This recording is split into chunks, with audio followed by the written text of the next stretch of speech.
What up, Hammer? Ain't shit, bruh. Getting it busy, trying to get my fantasy teams locked in for hopefully a solid day tomorrow. We'll see what happens. Yeah. Well, Dynasty life. We're kind of back at it again on a Saturday night. Let me make sure I got this shit up. All right, I think. Boom. Um, what kind of decisions you got to make this week, Hammer? Um, a couple actually. I talked about a little bit yesterday. Um, Brian Robinson or Tony Pollard in Ooh, one in my league in the flex. yeah. Um, I actually made a call already for the Thursday night game. I sat Cortland Sutton down and I played Chris Olave. That turned out to pay some solid dividends. You sat Sutton and played Olave. That's correct. Okay. So that paid solid dividends. Olave Well, yeah. seven. Luckily, because if Russ winds up not playing, Well, even if Russ was playing, the Denver offense hasn't looked that good to begin with. So I was probably going to play him regardless. yeah. And then in in Dynasty, I don't really have a ton of decisions, but um, I really have three running backs for two positions, RB2 and flex. So I have Kenyon Drake, I have Damian Harris, who's going to play on Monday night, and I have Algier. So I need to play two out of those three guys. Right now, I'm rolling with Kenyon Drake and Damian Harris. Right now, you're Um, rolling with Drake and Harris. Yeah, just because I can't afford to play Jeff Wilson because it looks like CMC is going to play for San Francisco this week. So I kind of have to roll with Kenyon Drake, no J.K. Dobbins for a month and a half. So I figured Drake's stock is on the rise. He had a really big game last week, coming in for the injured J.K. Dobbins. So I already had Kenyon Drake on my roster from last year when he was with the Raiders, got picked up by Baltimore, hasn't really done a whole lot this season with Baltimore. Dobbins goes down. He runs for over 100 yards and a touchdown last week. Couple of targets in the passing game. So it's really those three guys. Algier is on the bench. But what about Gus Edwards? It looks like he's back. He's activated off the pup. He is expected to play. How much he's going to play, I don't know. But do you feel comfortable with Drake going for? I mean, even last game he had what 11 carries. I mean, it's not like he got crazy work. No, but I think the momentum of having a big game will, at least I'm not expecting him to run for 100 yards and a touchdown, but if he runs for 50 yards and has another three or four targets in the passing game, my options are pretty limited at this point. I mean, I have Damian Harris, obviously. But yeah, my options are extremely limited. Would you rather play Algier than Kenyon Drake at this point? No, probably not. But Right. So, and I did make a trade I like offer. I don't Mhm. like it either, but that's what I'm working with.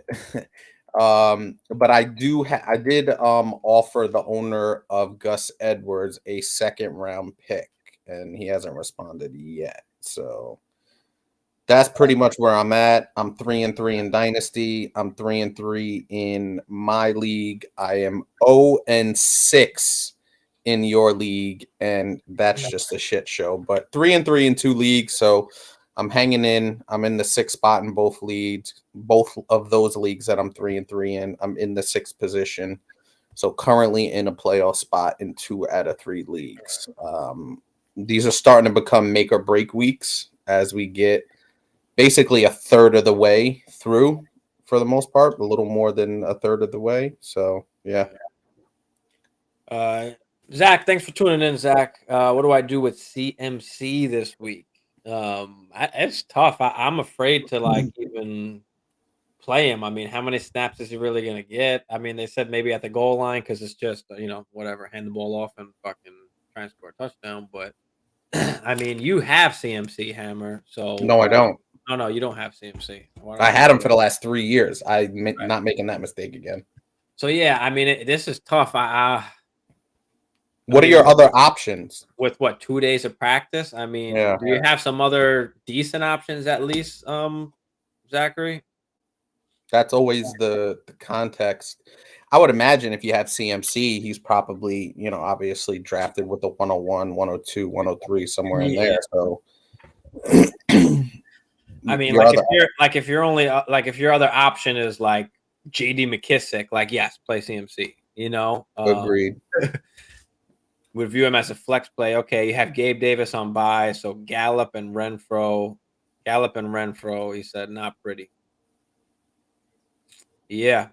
Kind of have to So roll the dice at this point. I mean, he is still, and he's not injured. I think that's a good thing to take into this game, even though he's only had a few days practice. I think he's worth the gamble if you don't have any other solid options, just from the standpoint of he's an elite talent and all he needs is one play to hit pay dirt. yeah. So I think if you don't have any at least halfway decent options, roll with CMC, and you never know. But he's definitely going to play, which is good. Yeah. Do you play? So is Gallup a better option? Do you play Gallup? I don't know. Dak is back. Gallup might be a better option. Yeah, I think Gallup would be a better option. I mean, they're playing Detroit. Their defense is horrible. They've been in a bunch of shootouts, so that could be a thing. So yeah, I mean, I'd maybe play it safe and just play Gallup. But keep an eye on what they say about CMC. Right now, they're saying he might play some red zone, a little red zone package, down at the goal line. So I don't know. Um, I don't know. But if CMC is playing, it's going to be tough, really, to sit him, even if he's limited. I mean, it's not that hard to just say fucking, halfback blast or whatever. So I think, yeah, that's tough. I think I am going to play CMC. I'm not going to take the risk of not playing him. So I'm going to play him. Gallup and Renfro they're not good enough for me to sit CMC, even if he is playing. So thanks for the question, Zachary. Make sure you hit that like and subscribe if you haven't there. Appreciate you. Lucius, what's up, man? Evening.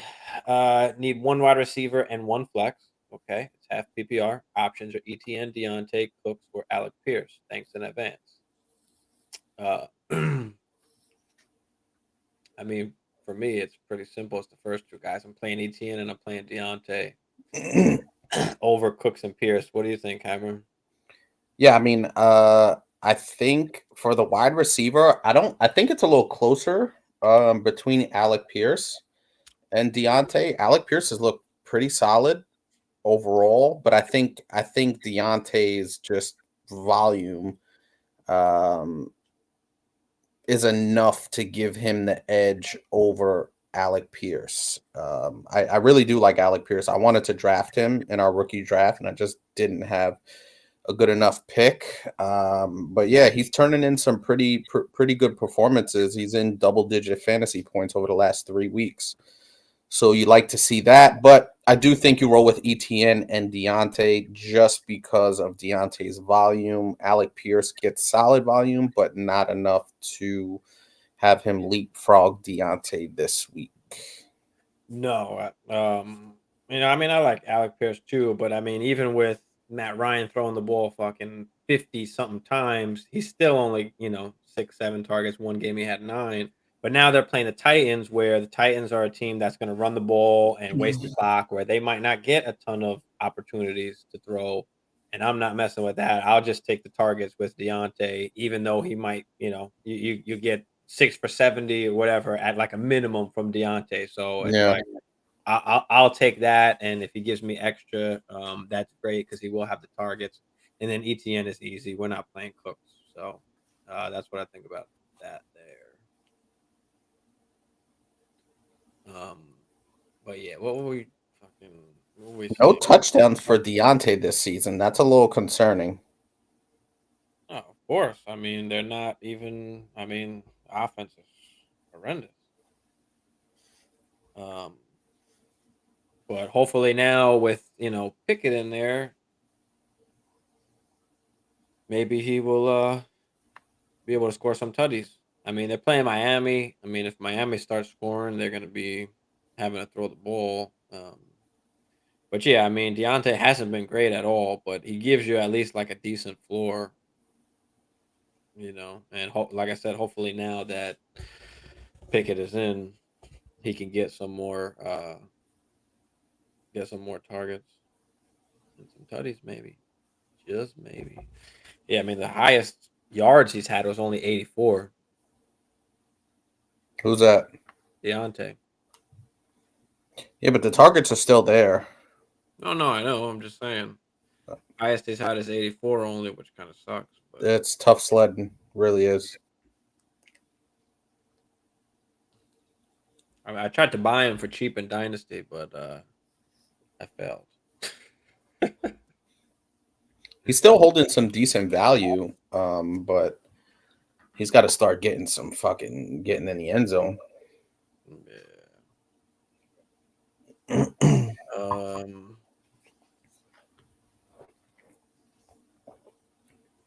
Let me see if I've got any decisions that I got to make, actually.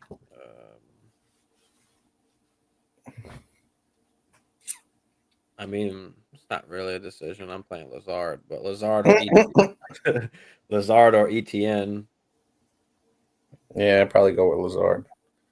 Yeah, that's what I'm doing. Let me see if I got any other. See if we got some matchups. All right. Yo, not for nothing. Our other team in that other dynasty league is just crushing people. Yeah, because we got fucking Patty and Kelsey, bro. They're fucking just Brees Hall. We got Brees with Eckler.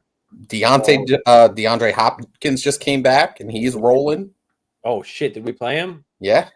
Oh, I was about to say I didn't set that lineup. I forgot about that shit. Benjamin, we played. Yeah, that's right. Yeah, we are killing. We got some shit garbage receivers, but we got some. Hey, they're making it work. Lazard has been really good. Solid, not really good. Solid. Yeah, man, I don't really got a decision in this league either. Mooney or Duvernay. I don't like Mooney at all, dude. He's picking up the pace a little bit, but Jesus. Ain't nothing else out there. I'm playing Dubes and Lazard in one league. I got DJ Moore on the bench. Shit. That must have took some. We need Sam Darnold to come back. I mean, we can't. PJ Walker threw for like didn't even throw for like 100 yards last game. I mean, that was horrible, bro. What did he do? Let me see. Hold on. 60 2 games in a row, 60 yards passing, bro. What the fuck is this? Trash. Tried to tell you. 60 yards passing. They need Sammy D. You better watch it because Baker was your guy. Yeah, I gave him a chance and he fucked up, and now he's hurt. Now we need Sammy back. Sammy at least was getting the ball to DJ, but hopefully now with them fucking firing Rule, they'll actually get the ball to DJ. So I was reading something where they said they got to get DJ like 12 targets a game. We tried to warn you, but you didn't listen. TS, what up? Garoppolo or Goff? Who do I think we just talked about? The Lions. Who are they going against? Dallas. That's right. Dallas has a good D, so I don't know. Maybe he played safe for Garoppolo. He's been solid. He's been getting you points. So, I mean, on one hand, it could be a shootout with Dallas. On the other hand, it could not be. Damn, it's tough. But St. Brown is back and he is healthy. I have a hard time going away from Goff. Goff has been solid for the most part, other than last game pretty much. So yeah, fuck it. I'm gonna go with Goff. I'm gonna go with the hot hand, and now with St. Brown back, and then with Dak back, that could be a high scoring game. But yeah, I'm gonna go with Goff. Who you got, Hammer? Yeah, this is a tough one. I have Jared Goff on my dynasty team bench, and he's been sneaky good, fantasy wise anyway. But I just Dallas has a terrific defense, man. Jared Goff coming off a bad game at New England.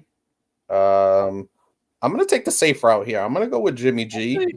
Yeah, Jimmy G's playing KC. I didn't even look at that. My bad. Yeah, I'm gonna go the safe route here. I'm gonna take Jimmy G. I think that Dallas team might get ahead of the Lions, and they could start teeing off a little bit. And Jared Goff has 4 out of 5 games he's produced a turnover. So still gonna give you high volume, but Jimmy G just threw 2 picks.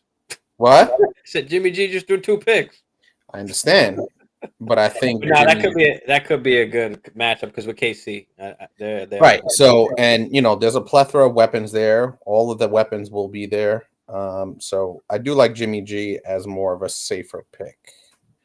Yeah, I'm gonna change mine to Jimmy G. I didn't look at Jimmy G. I was just looking at Goff, so that's my mistake. But yeah, playing against KC because if they go behind, he's gonna be throwing, and it's not like KC got a great D. So right. Yeah, I'm gonna go with Garoppolo there. Thanks, TS. Hit that like and subscribe for us, brother. Andrew, Pickens, Alec Pierce, DJ Moore start 2. You can't play DJ Moore with PJ. You gotta wait for Darnold to come back. You can't play him with PJ. The guy threw for 60 yards 2 games in a row. I know they got the new coach and shit going on there, but I just don't know. I don't know. So yeah, I'm gonna play Pickens and Alec Pierce, and I'm not excited or happy about it. What do you think, Hammer? Yeah, there's really nothing to say there when your quarterback throws for 120 yards combined in 2 games. It's not an ideal situation. Although I will say Alec Pierce has been really good and he's picking up some steam. So Alec Pierce is a good play there. Pickens, not so much, but you kind of really don't have a choice. With PJ Walker, you can't play DJ Moore. That's absolutely brutal. Play Pickens and hope for the best.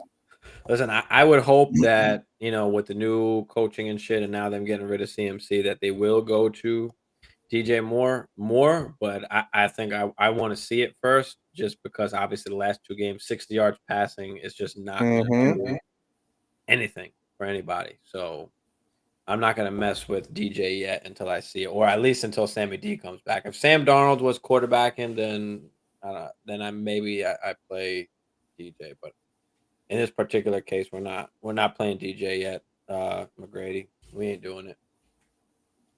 We ain't doing it. What was my other? That wasn't really. I don't really have much option. I got like people's on buys and shit. All right, here's a good one. I got to play a running back and I got to play a flex. I got Latavius Murray, Melvin Gordon, or Freiermuth or Kate Otten. So Murray or Melvin, I'm going with Latavius. Or Pat, or Kate Otten in the flex. Then I got to pick one of the running backs, so Melvin or Latavius, or I could play them both. One in the flex. I think I might go Otten and Latavius here. I'm not excited about Latavius, dude. I mean, now that Melvin Gordon is going to start, the coach says. I don't know. They asked Melvin Gordon about it. They were like, "Yeah, we heard you talk to coach, and he said you're going to start." And he was like, "I started last game." It's brutal, and we're getting into the part of the season where this kind of bullshit happens. He said, I started last game. So I don't know. I don't know. I mean, it's just weird because the game before that, Melvin had like 15 carries. I mean, he didn't fumble. So, you know what I mean? Yeah. I think they're 15 carries, 3 catches, 3 targets for 49 yards. Like, he had a solid game. See, the problem with that is if Melvin has an early fumble and you play him, they may go away from Melvin. You know what I mean? Because Latavius is right there. He has an early fumble. I'm just saying. But you could say if he doesn't have an early fumble, you could say the same thing. He's been having a fumbling issue this season. But he didn't last game, bro. That's what I'm saying. It's not like he had problems before that. So the last game against Indy, I mean, he had 15 carries. He didn't fumble. And then now against the Chargers, he went in like questionable with 2 injuries, but then he only gets 3 carries. Well, the point is that I would probably roll with Latavius, but you're probably looking at a 50-50 split anyway, no? Yeah, if yeah, pretty much. I mean,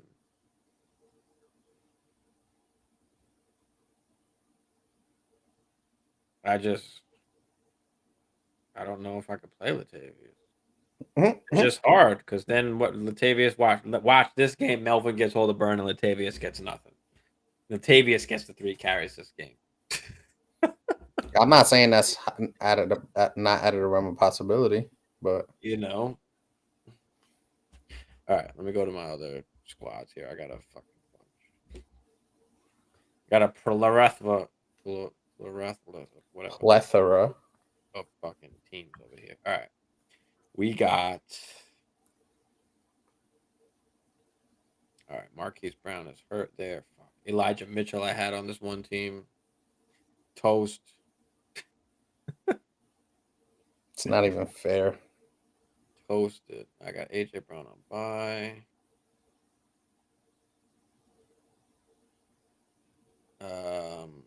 Yeah, I'm gonna put Jacoby. Oh, super flex. Jacoby Brissett or Tyler Algier or Nico Collins. So yeah. We'll go with Brissett there. We got Davis Mills starting at QB because big Joshua Allen is on bye.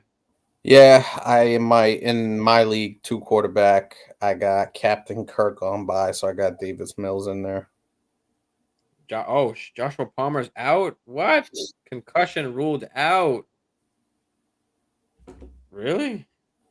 All right, so I gotta pick up somebody, or I gotta play Algier. I think it was. Yeah, it's either Algier, Nico Collins, Algier or Nico Collins. Really. Let me see who's on. Let me see who's on the waivers here. MVS. Oh, MVS is on waivers. Peoples Jones, Corey Davis, maybe Corey Davis.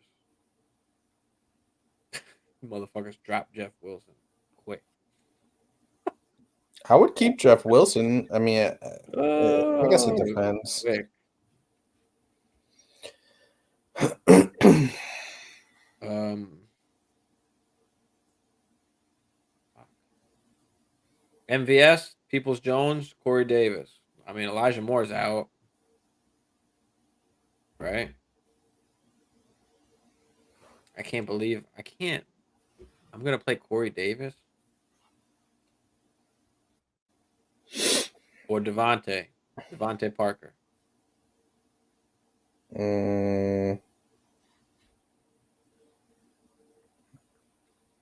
Please hold.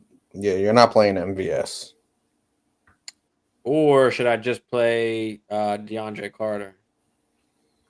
I think I'm just gonna play Carter with Keenan and Palmer out, right? I mean, I don't love that. Out of all the options I just said, shit, pick one, bruh. I don't like it. Just forfeit the game. Shut up. Fuck, I gotta drop somebody though. Who the fuck am I gonna drop? Oh, I had Josh Allen and Stafford both on bye this week. In my league? No, this is some super flex league that I'm in.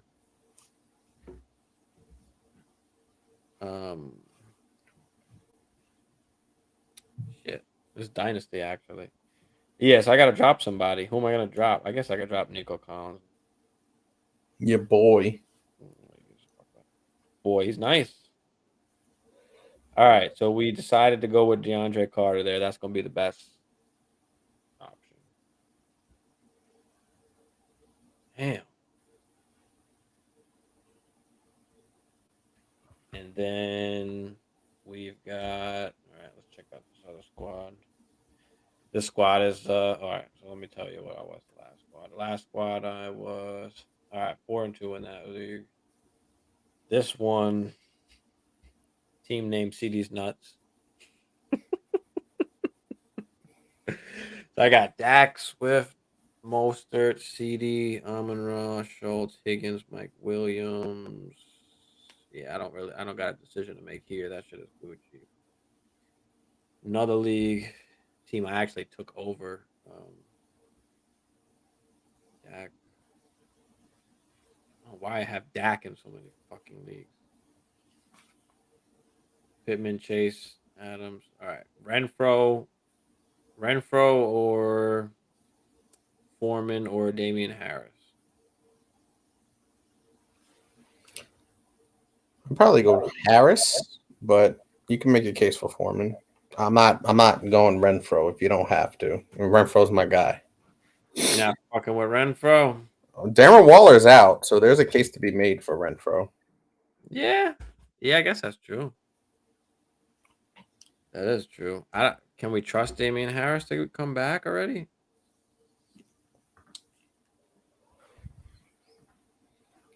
I think so. It's not like he's questionable. He was taken off the injury report like 2 days ago. Yeah, that is true. Yeah, maybe I do play him. Yeah, I don't really got no other options. I never liked any of the fucking Renfro or Waller. I wasn't drafting them in any league. All right. But when when Waller was out last year, Renfro was pretty awesome. Yeah, well, they didn't have Devontae either. That's true as well, but I still And they didn't have Mac Hollins, bro. Oh my god, Mac Hollins had one good game, and then he's been shit in the bed. No, he had 2 good games, didn't he? Yeah. He had that one ridiculous game, and I picked him up and I played him that week. All right. Another league 3-3. And I got DeAndre Swift like in most of these leagues. And same. Yeah, you have him. They've been out. And they've been out. Oh shit, I got Marquise Brown in this league too. Fuck. Oh shit. DeAndre Swift just came in, is not expected to play. No, it didn't. Jamal Williams becomes viable now. Oh, fuck Jamal Williams. Oh, I got Harris. Shit. I played Rondell Moore. I forgot this motherfucker was playing. And he didn't do jack shit. What is this? No, he didn't. And he had a big 31-yard gain, and I was like, all right, we're cooking here. And then he did nothing the rest of the game. He did drop a touchdown, though.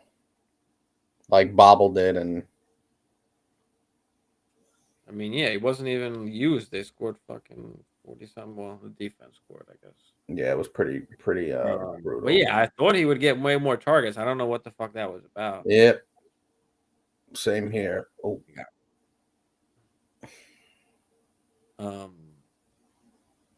right, so Twitter question from the other day that Bagala answered, Rondell Moore. Rondell Moore, Elijah Moore, or Ayuk, I think it was. That was the question.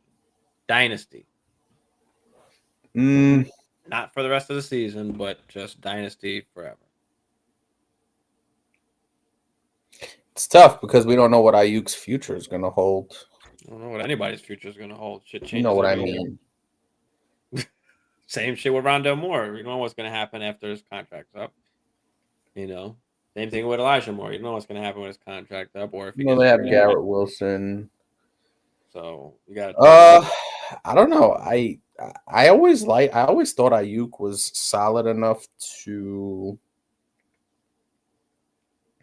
be one of those really consistent kind of breakout guys. Maybe kind of in the mold of a Debo, where he just like bursts onto the scene one year, and then it just hasn't really materialized. And I thought maybe with Trey Lance coming in, they would be a little more dynamic.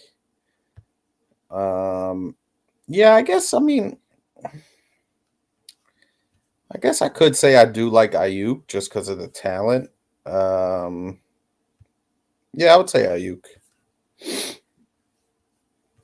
Yeah, that's my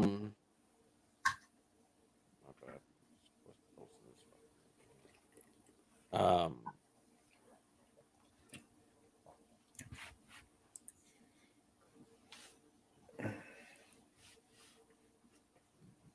but yeah, for me, it's like easily. I wouldn't say easily because Elijah Moore was still a really good prospect and he's got some talent. But yeah, Ayuk is pretty easy for me. He's a guy that you can already see like the talent and that he can produce. He's just not in the greatest situation offensively, where Right.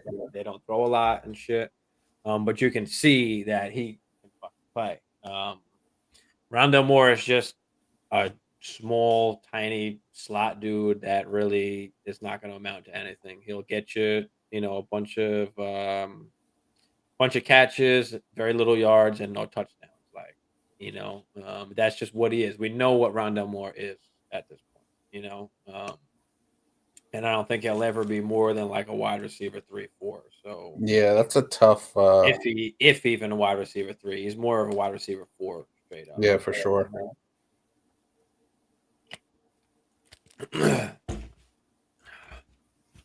But I'm happy at least that they mark Swift out and he's not gonna play and fucking injure it more.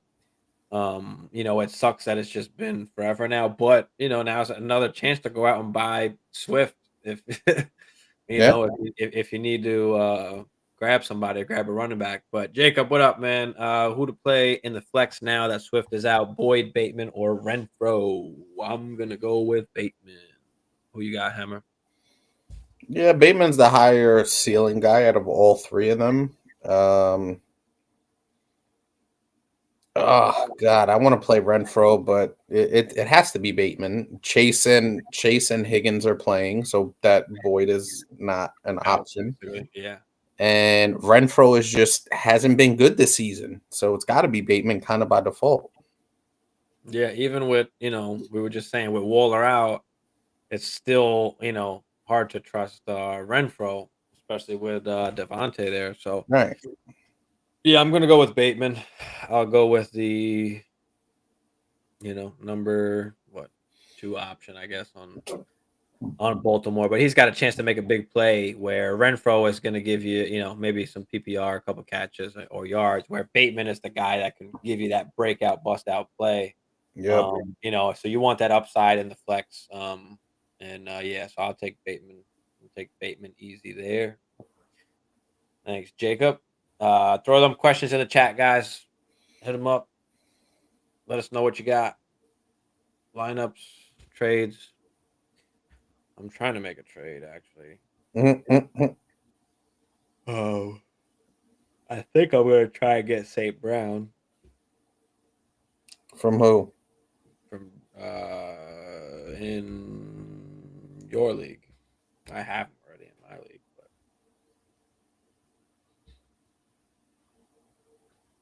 but yeah. Other options to pick up: Jacob or Wandell, Garrett Wilson, Zay Jones, and Peoples Jones. No, you're playing Bateman. You're not No. playing any of those guys. None of those guys. So yeah, just play Bateman and hope he either catches a slant or a bomb. But you should be fine. I mean, he's healthy. He's back. So you should feel confident with Bateman in there, especially over those other guys. He just gives you the highest upside, and he's just got the best chance, best probability to succeed. So yeah, we'll take Bateman. Not saying that Renfro can't outscore him or Boyd. Anything could fucking happen. But we're going with the probabilities and the best possible options. So that's the one thing about fantasy is you're never always going to get it right, but you want to at least play the best, probability, the best option week in and week out. And most of the time it works out, but there are times that it doesn't. So Yeah, and it usually doesn't work out when you kind of go against your gut and go out on a limb. And you're like, all right, fuck it, balls to walls. But yeah. Damian Harris and Stevenson. I mean, what are you doing with that? You just got to play both. If you have either of them, you're just playing them, right? at this point, of course, I mean, The only, I wouldn't say the only, but the positive. I'm an eternal optimist, so the positive there is that the Patriots are going to run the ball no matter what. You know what I mean? So you're looking at probably 30 to 35 rushing attempts from the Patriots as a team. And if you're splitting those, you're looking at maybe 15 apiece for Stevenson and Damian Harris, and then maybe 2 to 4 targets in the passing game on either side. Probably Ramondre a little more, but so they're going to get at least 12 to 15 touches, both of them in the game, so you kind of have to play both. I mean, Stevenson is just rolling. He's just better. He just looks better. Just they need to just give him the rock. Forget Damian Harris. No, don't forget Yeah, him. yeah. Forget him. Forget him. Yes, forget it. Stevenson is just way better, and he does everything. Yeah, because you don't have Damian Harris on any of your teams, and you have Yeah, 'cause I Ramondre. wasn't dumb enough to fucking draft him. I didn't draft him. I picked him up, and he is solid. Are you talking about Dynasty? Yes, I am. I mean, yeah, we'll see.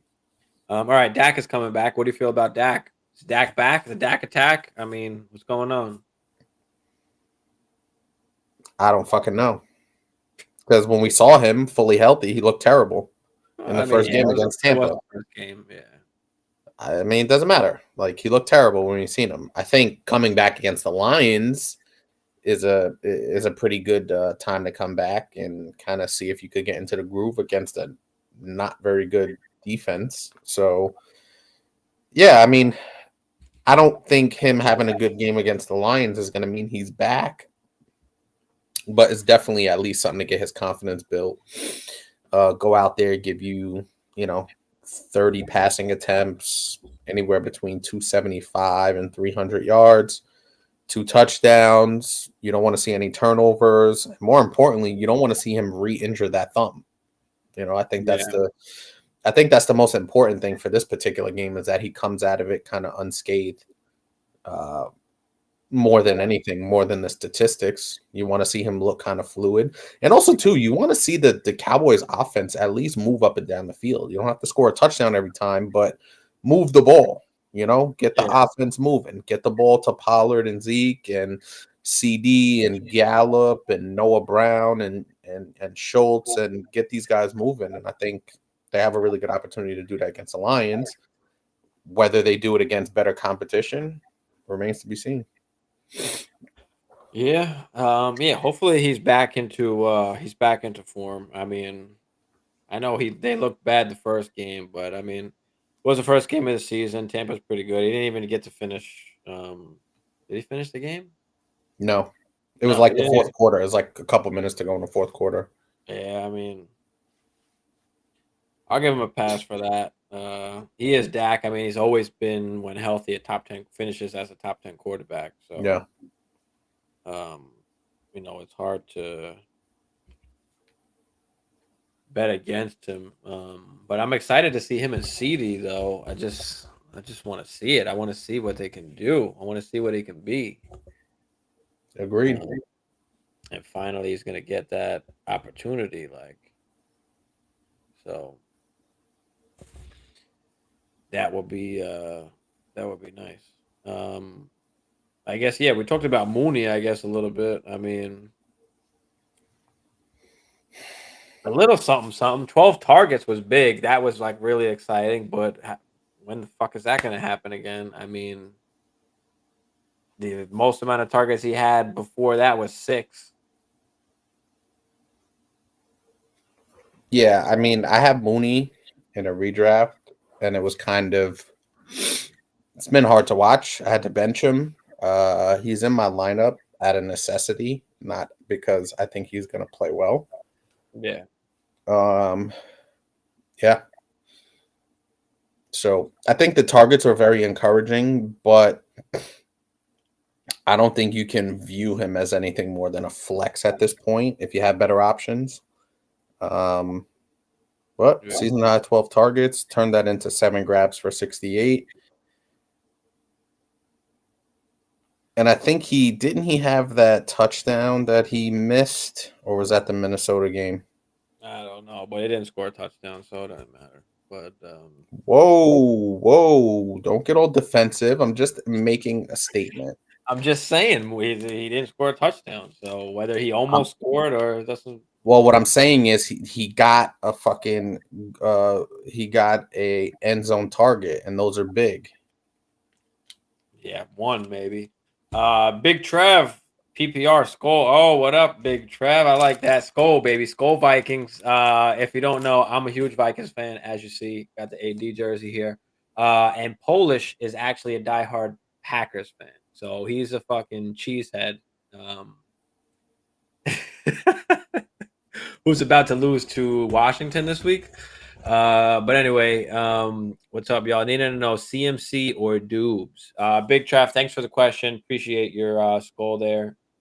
Make sure you like and subscribe if you haven't for us. But CMC or Dubes, I think you've got to go Dubes. We don't know how much CMC is going to play. I even said before, it's like it's hard to even sit CMC, even knowing that he's going to play even a little bit. Like it's hard to sit him.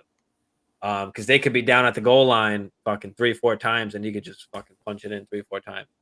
Um, and Dubes, I mean, they've got a great matchup with the wide receivers. They've got a great matchup against Washington, so it's tough. I think I'm just gonna go Dubes. I don't know how much CM. Oh man, this is rough, bro. I think I'm gonna go Dubes. Fuck it, and just play it safe. What do you think, Hammer? This is a lot tougher than it should be. It is. Dube's last 4 games, target wise, 8, 8, 5, and 9. So that's pretty good. But I can't if I have CMC on my roster, I can't have him on the bench. It's hard. Like I know he's going to play. How much and where remains the question, but he's going to play. And if he's going to play, he has a chance to score. That's the bottom line. Dubes is a really good ascending player. I think Aaron trusts him enough now to this point where he could be a very viable flex for the rest of the season, maybe even a wide receiver 3, depending on your options. But if CMC is on your roster and he's healthy and we know he's going to play, he's got to be in your lineup. I just can't. I can't do it. Well, let me throw one other point out for you with CMC. They're going against the Chiefs, and if that's a high scoring game, CMC ain't getting in there.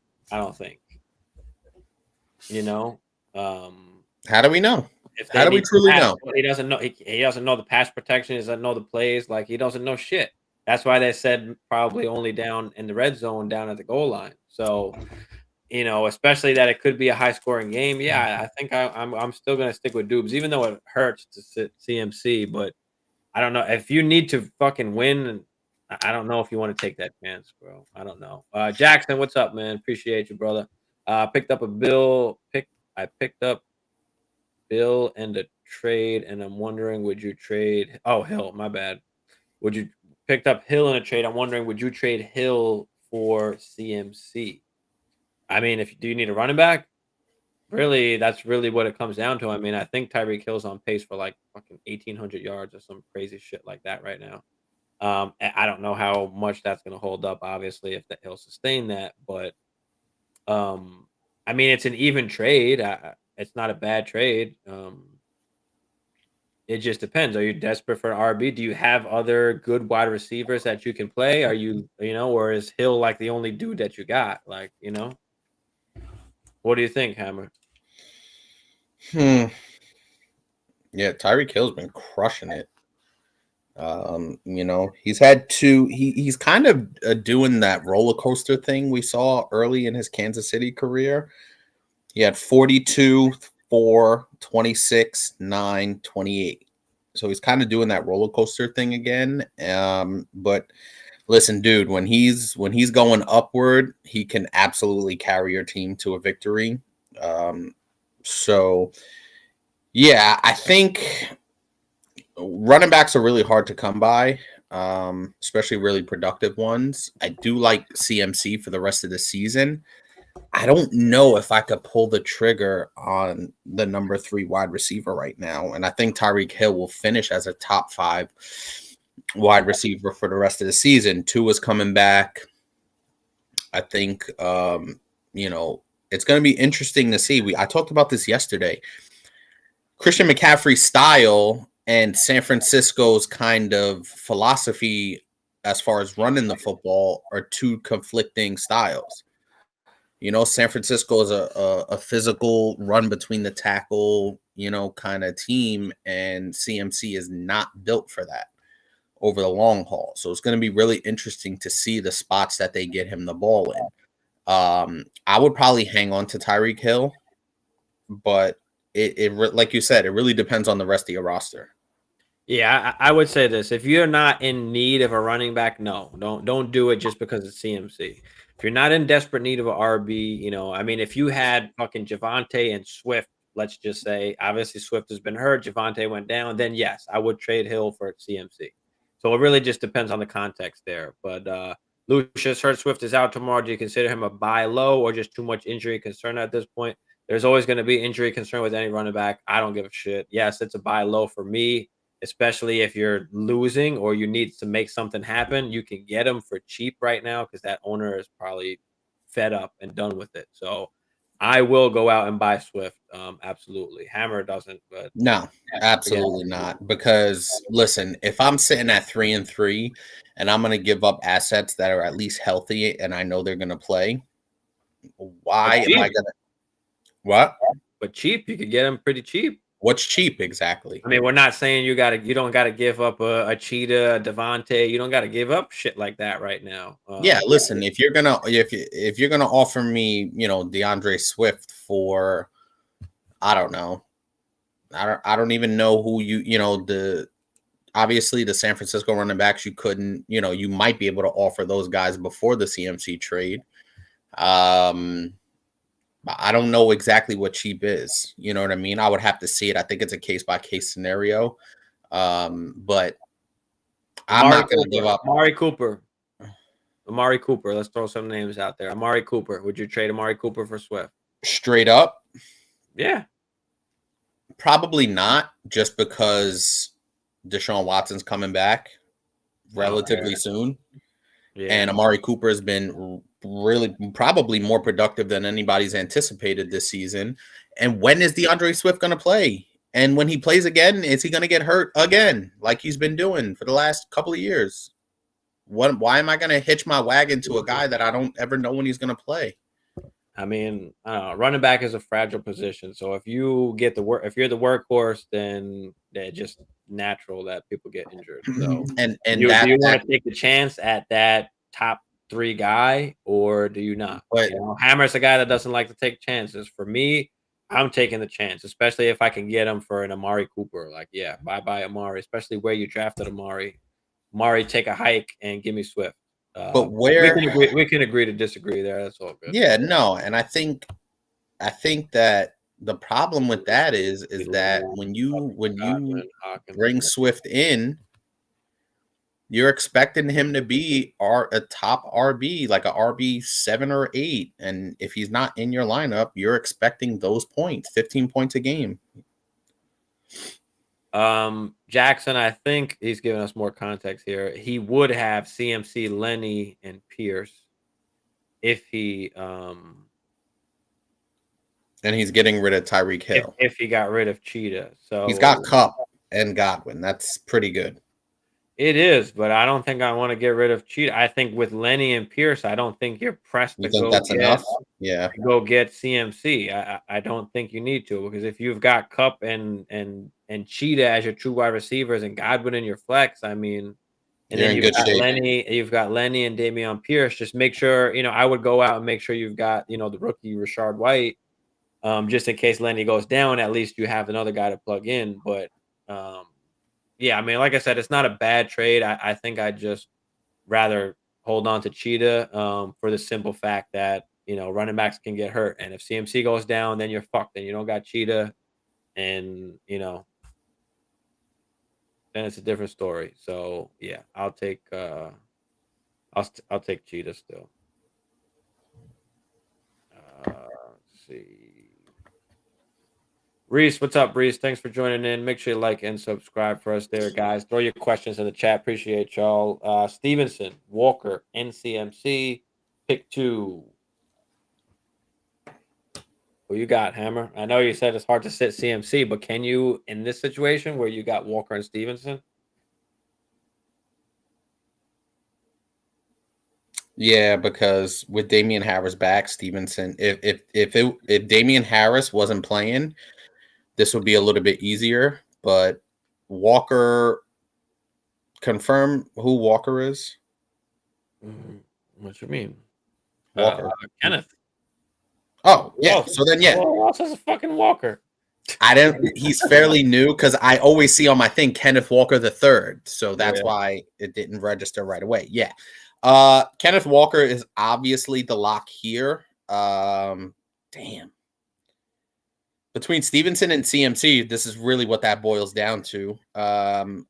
Dude, this hurts. This is harder because Stevenson, as we outlined, even with Damian Harris back, Stevenson's going to see 15, 16, 17 looks between rushing and receiving. So, oh, God. Yeah, I would go Stevenson and Kenneth Walker here because I think Stevenson gets enough volume as opposed to somebody else. I forgot who we Dubes or CMC. Like that was the other question. Stevenson, we know in a rushing offense is gonna get the work. So I would go Stevenson and Walker here, but I wouldn't be mad if you went Walker and CMC. It's really a toss-up. I would just go Stevenson just because I know I'm going to get 15 to 17 touches for Stevenson. You might get 5 touches for CMC. You might get 8. You might get 10. We don't know. Yeah, I'd probably say maybe he gets like 10 touches. But like I said, they are playing against the Chiefs, so I don't know how much they're going to be able to use CMC. So yeah, I'm going Stevenson and Walker also. Yeah. Those are good enough options where you can sit CMC. Even though it's so hard to do. It is, dude. Francisco, what's up? Should I trade Gabe Davis, Dylan, and Swift for Saquon and Higgins? Yes. I'd do it. Yeah. Easy. I do it easy. Dylan doesn't really matter for me in this particular case. So really, it's like Gabe Davis and Swift for Saquon and Higgins. Absolutely. Go do that, Francisco. And just for that, bad, you get the hammer approved. You also get the 8 to 10 because that is a good fucking trade. So go and do that right now. If that's in your inbox, do not let that slide. That's an awesome trade, Francisco. Gitz, what's up? If I tell you my team, can you tell me moves to make? I'm 1-5. Sure, throw it in there. Dak, Barkley, Kenneth Walker, Cup, Diggs, Godwin, Cup, Diggs, and Godwin. How are you 1-5 with this team? Are you getting like 200 points dropped on your head every week? Well, Dak, because Dak was out. Barkley's been good. Kenneth Walker's been good the last week, but you probably had somebody else. Kenneth Walker probably, wasn't there for the first 3-4 weeks. So that's probably Diggs. Godwin, Schultz. Godwin's out, Schultz. But this is still a good team. Yeah, he's got Foreman and Latavius Murray as well. So yeah, you still got a nice squad up there. And now that you got Dak healthy, you got Dak, you got Saquon and Diggs, who are 2 of like the number 1 guys at their position. You've got Kenneth Walker, who's beast, and now you've got Cup as well. You've got Godwin to throw. I guess it looks like in the slot or maybe wide receiver 3. I'm not sure your format there. And then you've got good options on your bench. I guess you got 3. It looks like if I'm looking at it right, 3 wide receiver, a tight end, and a flex, and then this is your bench here. So, you've got Myers and Bateman to throw in the flex there. You've got London also on the bench that can fill in. So yeah, you're in good shape. I don't know really if there is a move to make, to be honest. I don't want to go out and pay for a quarterback. So I think you got to just roll with Dak. I mean, there's not much. Honestly, there's not much for you to improve. I mean, you've got That's what I'm looking at the You team. got Cup, Stig, and Godwin. Godwin's a top 10 guy as well. He was top 10 last year before he got hurt. You've got Kenneth Walker and Barkley, who are both top 10 guys now. You've got Schultz, who is a top 5 tight end. And now that he's healthy and Dak comes back, you should see improvement there. So, I mean, if there's a move to be made, maybe it's, combining Myers and Bateman or Bateman and London and going out and getting another, wide receiver maybe. Or even another running back, because you could put whoever in that flex. Um, so I mean, it doesn't look like you got any running back. Well, you got White on the bench, McKissick. Um, he looks like he traded Monty and AJ Brown for Diggs when Penny got hurt. Okay, that's a good trade. I like That's a that. very good trade. Take that. So yeah, I mean, you're already moving in the right direction. Like I said, maybe you can combine a Bateman in London or Myers and Bateman or Myers and London, whatever. And maybe you can go out and get another RB or another wide receiver. And this is where we say target some of those guys that have been hurt.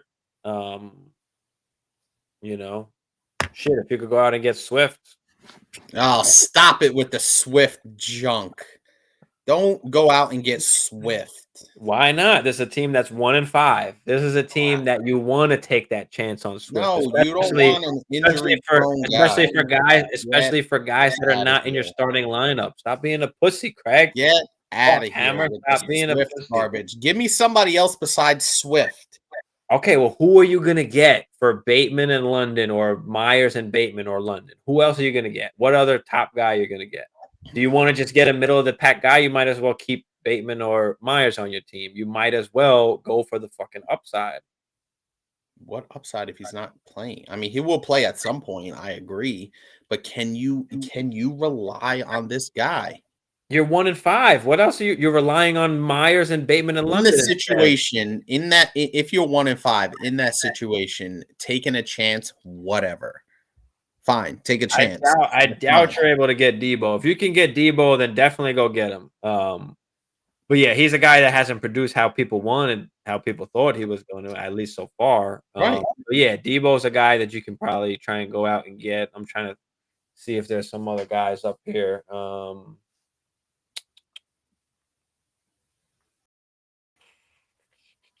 I mean, St. Brown's been hurt, but you can try. I mean, I don't know. It just depends on that team and that owner. Devonta Smith, Pittman. I mean, there's not a ton of great guys that you can try and go get, and most of these guys people might not want to give up. So, but yeah, if you can go get Debo, definitely go get Debo. Don't give up your guns. Make sure you're giving up, Myers, Bateman, London, Dotson, any of those guys. I definitely do that. That's a good one. Yeah, if you could get Debo, go get him. Because then Debo's sitting in your flex, bro. He's not even, Fuck yeah. And that's a nice squad to make a comeback. There's still plenty of time for you to make a comeback, especially with that team that you have there. So, well, the only thing that sucks for him this week is Cup on a bye, but he's still got Diggs, right? Diggs is on the bye too, yeah. So he's got Cup and Diggs on a bye this week. And you're 1-5. So and you're I mean, listen, if you can make that move tonight going into tomorrow, yes, and get yourself a wide receiver to play. Yeah, because he's probably playing. He's playing Godwin. He's playing Bateman, and he's playing London and Myers. All three plus the flex. He's got to play all of them. Yep. Which isn't horrible, but yeah, if you can go get Debo, bro, go get Debo, definitely. Especially now that CMC's there, maybe that guy doesn't think Debo's going to be doing as well. Yep. It just depends on the outlook there. Depends on the outlook. Let's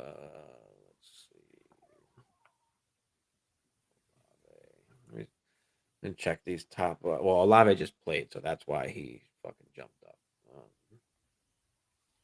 I'm just looking at the the stats, wide receivers. I mean, Diggs, Cup, Cheetah, JJ, Jamar Chase, Marquise Brown, actually the number 6 guy. Hollywood's not a terrible buy low guy Foreman too to or take a little Latavius bit. Murray. Foreman, I guess, but it's a toss up. I don't know. They said Melvin is starting, but he started last game, so who knows what that means. But This kind of shit pisses me off, to be honest with you. what? The Melvin situation. Yeah, of course. It's annoying. It's fucking bullshit. Just come out and say what it is, like, or what's the problem? Like, what's the deal? You give him 15 carries one week, and then now the next week he gets 3. Like, I don't know.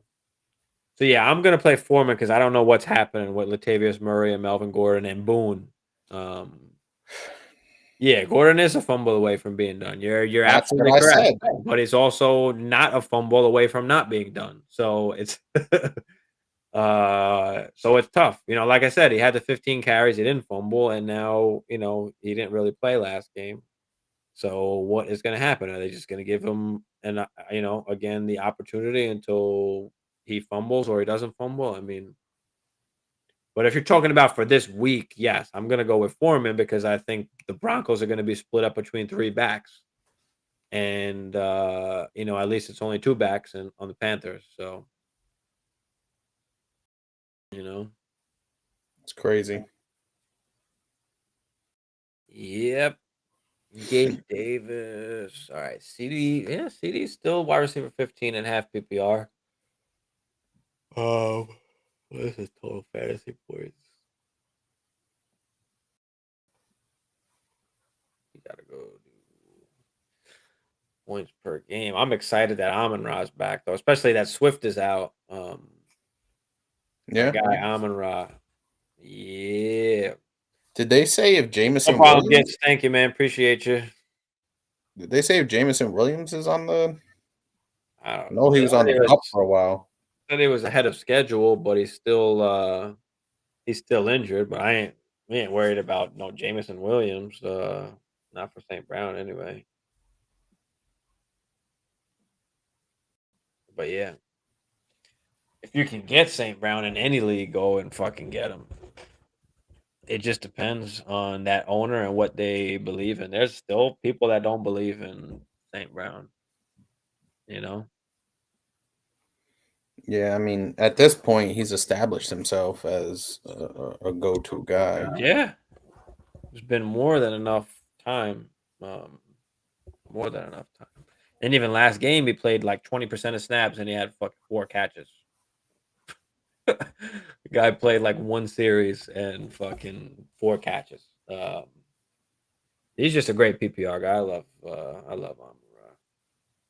Michael Thomas, again, still injured. People don't listen. People want to draft him and draft him and draft him. And, somebody in our league had him in their IR spot and now can't pick up a QB to play this week because it's a 2 QB league and there's a limit and he's got a guys on bye. And then he had Michael Thomas take up that IR slot and they played. So he's locked in there. And that's why I was, that's the Michael Thomas. That's the chance that you took. But yeah, I mean, when is this guy going to play again now? I mean, this guy is an ankle, a toe, a knee. I mean, what is it? I think it's a toe now. I think it was like turf toe. Yeah, I think it was like toe or foot. Yeah. But I mean, shit, bro, enough is enough. Enough is enough. I mean, ruled out for every week. It's just ruled out for this week. Ruled out for this week. Ruled out for this week. 4th straight game he's gonna miss. I mean, guy played 2.5 games, 3 games, I guess you could say. I mean, I don't know. He was productive in the games that he did play with touchdowns, but I am messing with him. Marquise Brown, right? Hurt now. Out until pretty much the fantasy playoff start, right? They said 4 to 6 weeks, I believe. It wasn't like completely out for the rest of the fantasy season, but what week are we in now? 7. So another 4 to 6 weeks. If Yeah, closing on if everything goes right, best case scenario, right? you So know. yeah, pretty much. We have Ron in our Dynasty League freaking out about St. Brown like an idiot for Dynasty purposes and is trying to trade. JT texted me, Chicken texted me like, oh, should I trade Keenan Allen for fucking Marquise Brown? I'm like, yeah, fucking smash accept. That's easy. I don't care if he's hurt right now. I'll be back for the fantasy playoffs. And And if you have a team that's already pretty good, And he's like, "No, I need him. I need him down the stretch." Like, you guys are nuts. But yeah, I mean, I just thought it was crazy that he was trying to sell Marquise Brown off already, just for a little injury. And the he's undefeated, so it doesn't even matter. But Jalen Waddle, Cheetah, Tua back in action. What do you think's happening? yeah, I think they'll kind of pick up where they left off for the most part. Those guys I feel like are going to be productive no matter what. When you're talking about Cheetah and Waddle, just because of their skill set, and they don't need to rely on straight line speed and catching 50-yard passes. You could get them the ball in a variety of ways: bubble screens, jet sweeps, quick slants, and then that'll open up some things down the field as the game goes on. So I think those guys are going to be productive no matter what. And yeah, I think they'll kind of get back on track, and hopefully as long as Tua doesn't stumble around out on the field like he had one too many tequila shots, I think he'll be fine. But it's going to be a concern, especially if you have Tua, right? That at any point, if he gets hurt or if he gets hit and he looks a little, wobbly, all eyes are going to be on what's going to happen. You know what I mean? So that would really be the only concern with Tua. Is if he takes a big shot, people are going to be looking like, oh, is he wobbling? Is he this? Is he that? And then, that's really the only concern there. But if he's healthy and upright, that team is going to produce good fantasy points, as we've seen when they've all played together.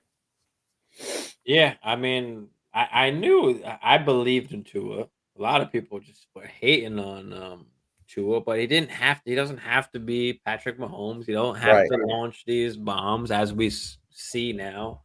They're doing exactly what short passes and slants and all this short shit, That's it. and it works perfect for that team, those guys, for that quarterback. Tua's an accurate dude, so it just works it works perfect.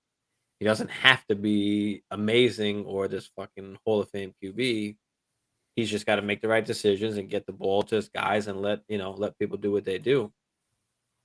Wentworth, what's up, Wentworth? Thanks for joining in, man. Hit that like and subscribe for us if you haven't there. But should I start Najee or CMC this week? We're gonna get a million CMCs. It's so hard. Yep. It just depends on the other option. That's what it depends on. So are you playing Najee?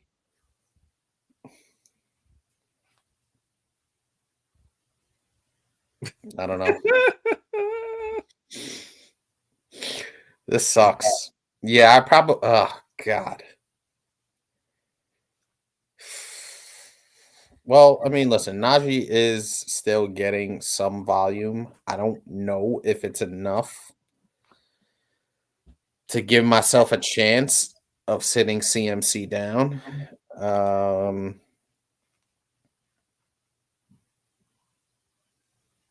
Yeah, this is a hard one. I don't know, dude. What would you do? I don't know.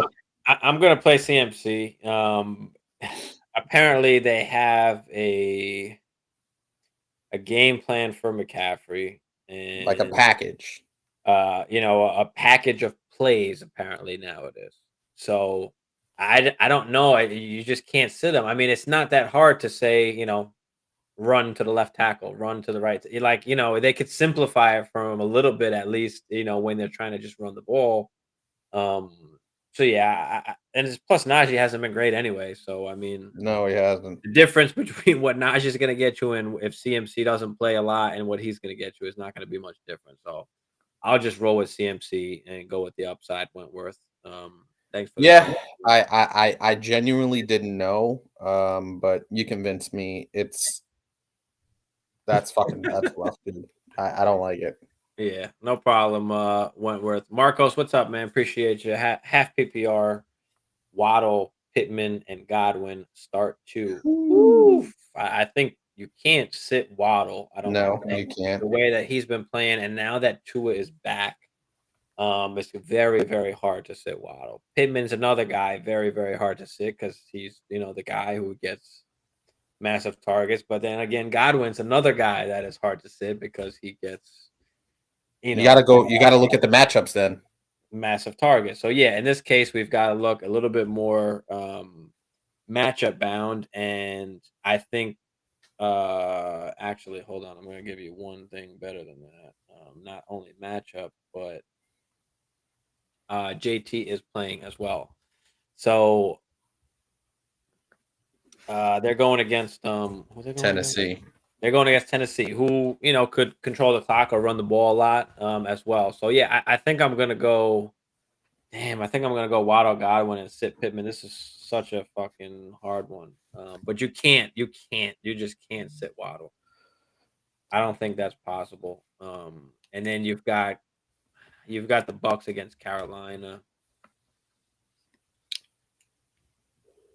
Yeah, give me Godwin and Waddle. That's a fucking hard ass question, man. But yeah, give me Godwin and Waddle, and I'm gonna sit Pittman just for the fact that they are going against the Titans and the fact that JT is back. So I will say that's what I'll go with. Who you got, Hammer?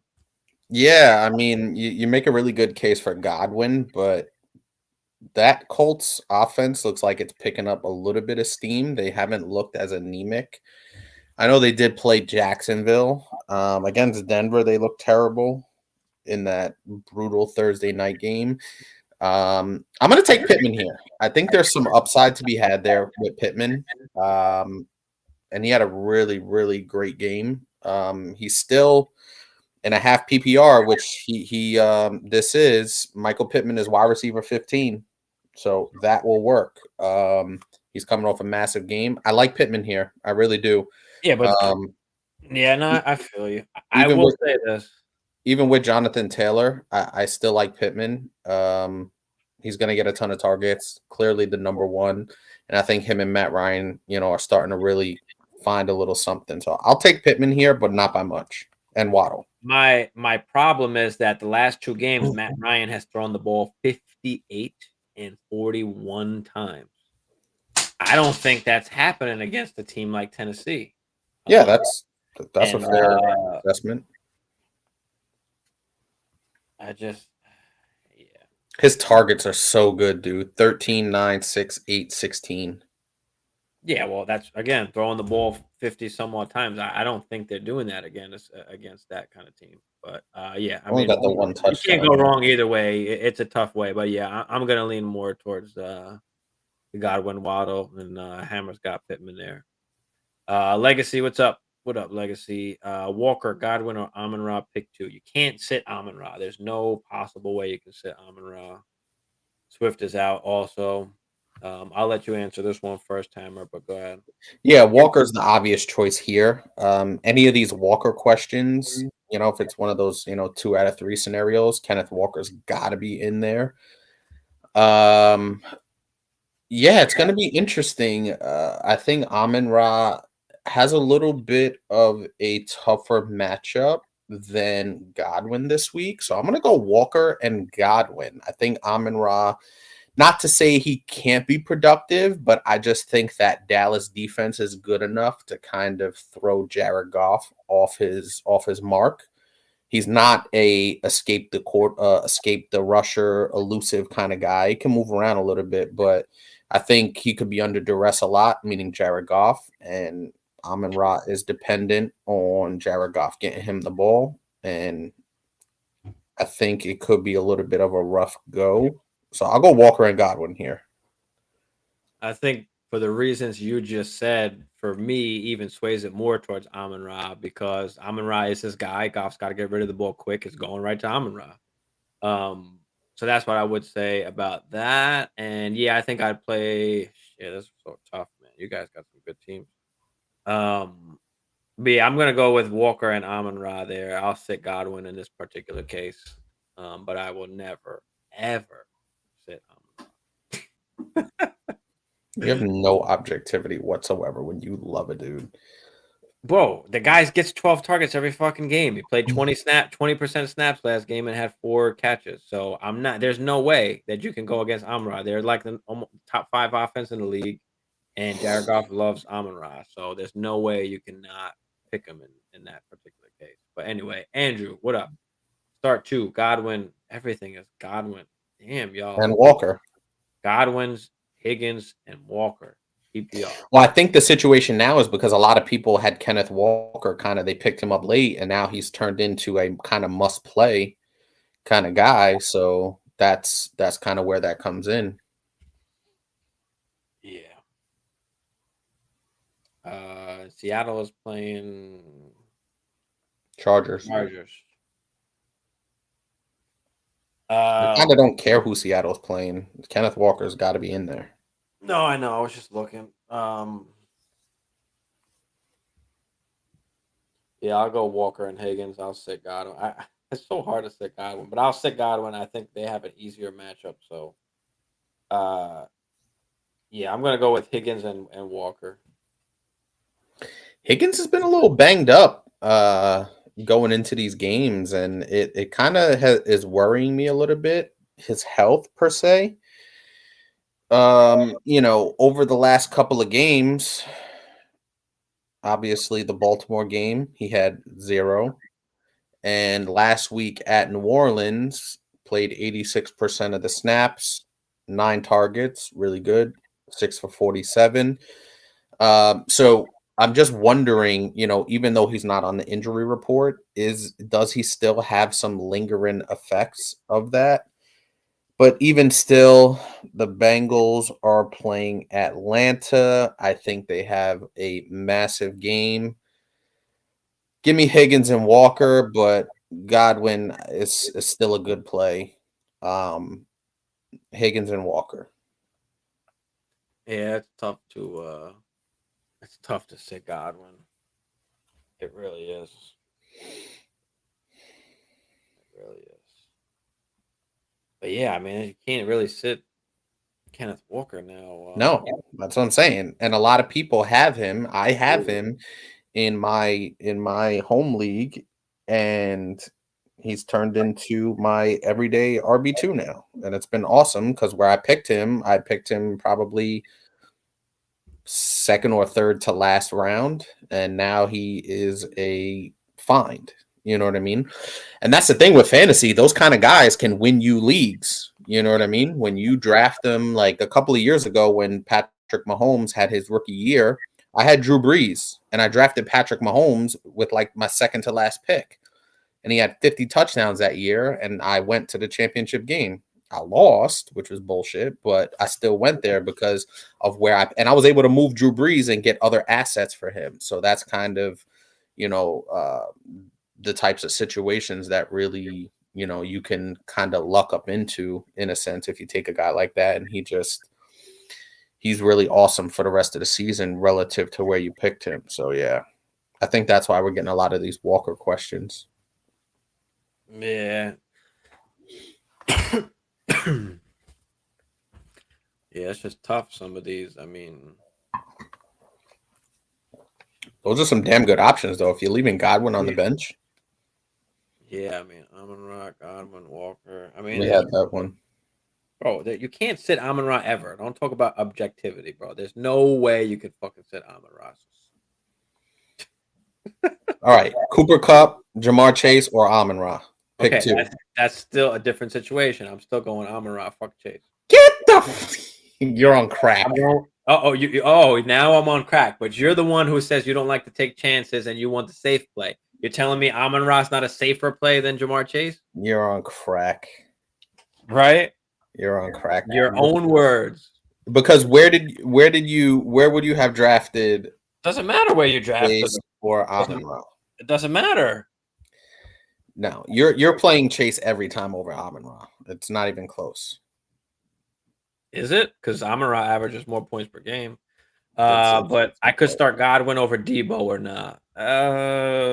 maybe. No, they're playing the Chiefs, so keep Debo in there. Maybe. Keep Debo. I would keep Debo in there because they are playing the Chiefs, so they're gonna have to throw most likely. So yeah, I'll keep Debo in that sense. You want Godwin over Debo? Potentially. I mean, Debo is kind of a middle of the pack guy. He hasn't really done a whole, anything special. And I think with the Bucks playing, who are the Bucks playing? They're playing a terrible team, Carolina, right? Yeah. I think it kind of could be one of those get right games for Tampa Bay. They haven't looked particularly well. They just lost to Pittsburgh. So I think this is a get right game for Tom Brady and company. And I think Godwin is a big part of that. I mean, yeah, I guess Debo hasn't been great. He's still wide receiver 9.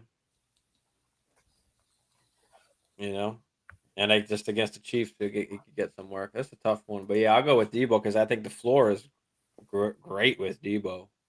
Yeah, I mean, he hasn't had any game less than double digits in our particular dynasty league, which is a half PPR. Um, he's got the 3 touchdowns, 1 rushing, 2 receiving. But his usage has been a little, you know, um, probably not what you expected when you drafted him in terms of I know what the averages say and everything, but you were probably drafting him pretty high. And he's outside of the game against the Rams when he had 25 points, it's been basically between 10 and 12. Mm-hmm. So it's the floor is there, as you said. That's obviously the point to make there. But I think Godwin, with his targets, and I think Tom Brady has a get right game. I would strongly consider Godwin here. Yeah, I mean Tom Brady hasn't been great, No, he has not. so But I think the Panthers are waving the white flag. So I think this is a game where Tom Brady probably gets like 35, 38 points. Godwin should be the beneficiary of some of that. I mean I would hope so. Or fucking Lenny's running it in. So that's the other part. Is maybe Lenny's just fucking tanking that shit in, and maybe Brady doesn't. I mean, he's got what? How many touchdowns does Tom Brady have right now? Tom Brady has less touchdowns than Geno Smith, Aaron Rodgers, Trevor And that's Lawrence, not saying much because Aaron Rodgers is Kirk not. Cousins, Wentz. I mean, he's tied with Derek Carr, your boy, and Matt That is my Ryan boy. and Tua. Hey, listen. Well, Tua's missed. Tua's played fucking 4 games and he still got the same. Well, to be fair, Tua had a 6 touchdown game. So, Hey, it is what it is. Why ain't Brady having a 6 touchdown game, huh? yeah, maybe because that offense stinks. That offensive line is not as good. Yeah, they're not. They're not. I still don't know whether to believe in Geno yet or not. I believe in him to what extent? To actually play him or to have him on your I roster? mean, for that, or is he going to be a fucking top 12 quarterback? Like, really? What's he at now? 11? I think Tyler Lockett's out this week, so that could. I mean, think about it this way: Patrick Mahomes and Josh Allen have more than double the amount of touchdown passes as Tom Brady. What is Tom Brady at? 6? Tom Brady's got 8. Josh Allen and Mahomes boy got 17 apiece. That's damn. I mean, the Bucks have had just a slew of injuries. Obviously the missed game by Mike Evans, obviously no Gronk. It's been a slog for them. Thanks, Andrew. Appreciate you, brother. You can follow us everywhere: Twitter, Facebook, Appreciate that. Instagram. You can find it right in the description there. But thank you, man. Appreciate you, Steve Johnson. What's up? Mixon and DK for no. I love me some C-Mac, but no, you're not gonna give up Mixon and DK just to get C-Mac and nothing right now. DJ Moore could come along. He could, but I'm not gonna take that chance. C-Mac is not the difference between DK and DJ and C-Mac and Mixon. I mean, I'm not. No, I'm not doing it. I'm keeping Mixon and I'm keeping DK. What are you doing, Hammer? Yeah, dude. DJ Moore is not playable right now. And how do we know when he will be playable? Just because Sam Darnold comes back? Not necessarily. He'll be better, but that's not saying much from where he's at right now, and where he's been this season. So essentially, you're trading Mixon and DK for McCaffrey, and that doesn't seem smart. No, I mean, and Mixon has been awesome. I mean, he's been solid. He's just getting a ton of touches. I mean, obviously he's just missing the touchdowns. That's the Yes, difference he is. so far this year between Mixon of this year and Mixon of right now is he's missing the touchdown, but he's still getting the elite usage. He's getting crazy amount of passing work. And there's nobody there to threaten his usage. Yeah, in the there's backfield. nobody there. Yep, there's nobody there to threaten anything for Mixon. Now, I mean, even if you had like DK on your bench and you didn't even have to play him, I mean, in that case, maybe yeah, I give it up for CMC and DJ. If you're not even playing DK, if you've got a sick bench, but I don't know if that's necessarily the case. So yeah, I'm gonna keep Mixon and DK for that. Jason the man, what's up, Jason? My RB2 is AJ Dillon. Should I give up Trevor Lawrence for a starter at RB or just roll with AJ? Is this a one QB league? I mean, what are you really getting? Is this 2 QB league? Is this a super flex? Yeah, who's your other QB? And who's your other QB that you have? Because all that we got to take into consideration here. Because if you have, another QB Lamar. that you can play, then absolutely you don't need Trevor Lawrence. You can just stream on the bye week if you need to. Especially if it's one QB. If it's 2 QB, I mean, then we might be in a little different situation. But we need a little more context there, Jason. Let us know. Throw that in the chat there. Yeah, the context is everything. Especially and just one for QB, those like other QB's A-Rod. Is Rodgers. I don't mind doing it. I mean, Rodgers is not going to give you crazy numbers. He's just going to give you borderline. He's not going to turn the football over a ton, and he's not going to turn the football over. So that's my bad. I put the wrong thing. So yeah, that's not bad there. So yeah, I mean, in that case, I will give up Trevor Lawrence for a starter at RB. But realistically, I mean, who are you getting for Trevor Lawrence in a 1 QB league? That would be my only concern. Who can you get for Trevor Lawrence as an RB2? I mean, if you can go and steal ETN, I don't know if that's still if you still can, but there's a lot of people that are not, don't know about that situation and might be willing to give up, an ETN or something like that. So I would look that direction. A Devin Singletary, maybe ETN, Singletary. I mean, Hunt hasn't been great, but I mean, he's like number 2 in red zone touches. So, I mean, Najee Harris may be a guy that you can buy low on as well. What do you think about Mostert? I don't know if you can get Mostert. Not really. I don't know. Now that Tua's back, I don't know if they're still going to pound it like that. So it's rough. I don't know if I want to put my all out into Mostert. I mean, I guess if you still got AJ Dillon, then yeah, it's not bad. If you can't get anybody other than Mostert, then yeah, go get Mostert. I mean, and roll with that. But see what you can get. Like I said, in a 1 QB league, I don't know how valuable Trevor Lawrence is going to be to give up to get something. So unless you combine him with something else, or unless somebody really needs a QB, But yeah, I would definitely give up him. I mean, Tony Pollard. I mean, you just grab a guy that you can just, plug in, week to week, Brian Robinson, maybe. with AJ Dillon, Brian Robinson, any one of those guys that are not crazy expensive, but can really get you something. Yeah, it's in my other league. I somehow traded Ramondre for JT. That's awesome, especially now that Damian Harris is back. We don't know what's going to happen. So yeah, that's my problem. The only guy who needs a QB has Russ, and he has Harris. I still take that, bro. Trade Trevor Lawrence for Harris, bro. I mean, Trevor Lawrence is sitting on your bench. He's not going to play. Get what you can.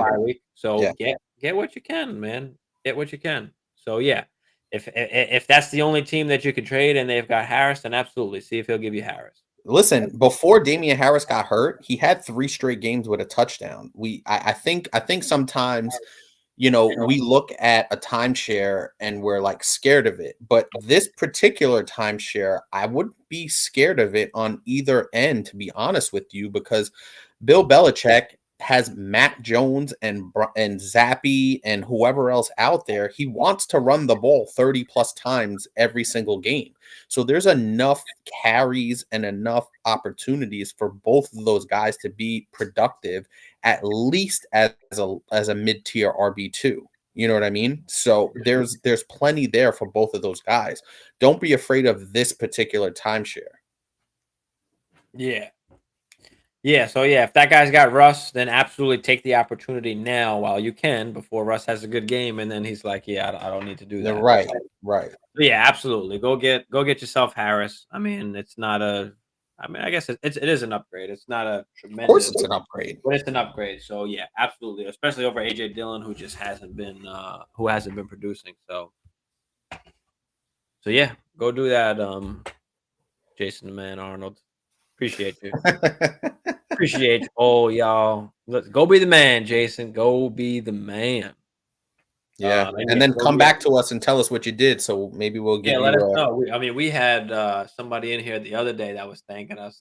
They wound up getting JT and getting CeeDee Lamb, NT Higgins, or something like that on a trade that, I think it was Boggle out with me that night. Did he get the felony charge? Oh yeah, he got the 8 to 10. He definitely got the 8 to 10. He got a bunch of 8 to 10s because he was killing motherfuckers in that league, just straight 8 to 10 and people. So Keenan Allen, a true game time decision. Jesus. Well, he's not going to play. You can't take that risk. He's going to play now because he even said himself, he's like, I'll wait again because they got the bye week coming. So he's like, if I can get the extra 2 weeks, he's like, if I can play, I'll play. But if he can get the extra 2 weeks, then he'll get the extra 10 weeks. So Tyler Lockett expected to play. Yeah. I feel my team is stacked. I thought he was for RB2 forever. Jason, listen, throw your team in the chat. I don't think we know what your team is, so let us know what's your team that you think you got stacked here. Hopefully, it is stacked. And what's your record? That would be another good question as well. What's your record? But yeah, RB2. I mean, I'm one of those guys that I don't care. I'll have a shitty RB2. And just plug in at the expense of getting a wide receiver instead in the draft. But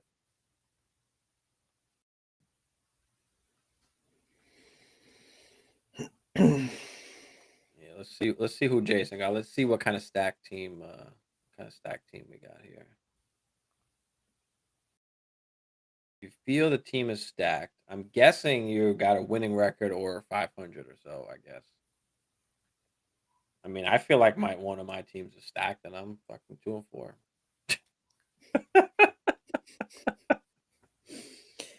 Yo, not for nothing. Going into the season, that team I had at Mary Jane, I loved it. I was so excited. Everybody's Higgins, Eckler. I was like, yeah, let's fucking go. Everybody's excited about their team before the season, and then shit happens. The season starts, the real shit starts coming in. Right. Where people and you know what's crazy too, in that other dynasty league we're in, we didn't like that team at all, and we're 5-1 and just killing people. Well, because Mahomes and Kelsey are going bonkers, and Brees and Eckler are going bonkers, and Lazard's been good, and Clyde Edwards-Hilaire's been decent. Yeah, we did hate that team. I still want to trade Eckler next year. No, Eckler's been good, man. Too old. Next year, not this year. We could rock with him this year. Yeah, and he's getting some momentum too. He's playing well. We could rock with him this year. Let's see what other. Is there any other news that came out or people that's not playing and shit? Now I'm just starting to get some of those sleeper alerts coming in. So Oh, Lockett's gonna play. I heard Devontae could actually get suspended depending on what happens in the court because it actually does violate the policy, the conduct policy. Oh, him shoving that guy. Yeah, yeah. So he could get suspended a game. Then Renfro is in play. We'll see what happens. That's a big deal, though. Yeah. All right. Huh? He's not in jeopardy of missing this game, is he? No, I don't think. No. I think they got to wait till it actually happens in court or whatever. Right. All right, Jason. A-Rod, Adams, Chase, Brees, AJ, Kittle, Lazard, Green Bay, D and Cool. Yeah, you are pretty stacked. I mean, I guess you could have a better QB, but A-Rod is. How much points is A-Rod put? What is he even doing? Rodgers? Nothing. He's not doing much. But the one thing I will say about Rodgers is, like we mentioned before, is he doesn't turn the ball over. And so you don't really get negative points as you would kind of other QBs. But then again, you need him throwing damn touchdowns. So he needs to start picking his shit up. Yeah, 100%, bro. Aaron Rodgers should never be less than 20 points a game, honestly. And he should be giving you every now and again, he should be giving you those 40-point games where he just throws for 304 touchdowns. Yeah, Jason Hammer is a Packers fan. If you don't know, if you don't follow us, make sure you hit that subscribe, Jason. We appreciate you. Yeah, it's been brutal, dude, but you just got him. Listen, all things considered, the Packers are having a terrible season and they're 3-3. Like that's the standard that's been set. They've been terrible and they're 3-3. So let's settle down on the Packers slander. They haven't looked great, but they're 3-3. And they've been terrible. We've got a 2-game lead with the tiebreaker right now, but we got to play again. That's fine. I'm just saying. Go Vikings, baby.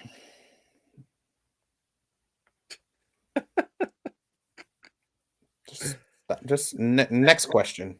We're looking good. All right, next question we got here is, oh shit, Jason's a Packers fan too. All right, definitely make sure you subscribe and come chill with us, bro.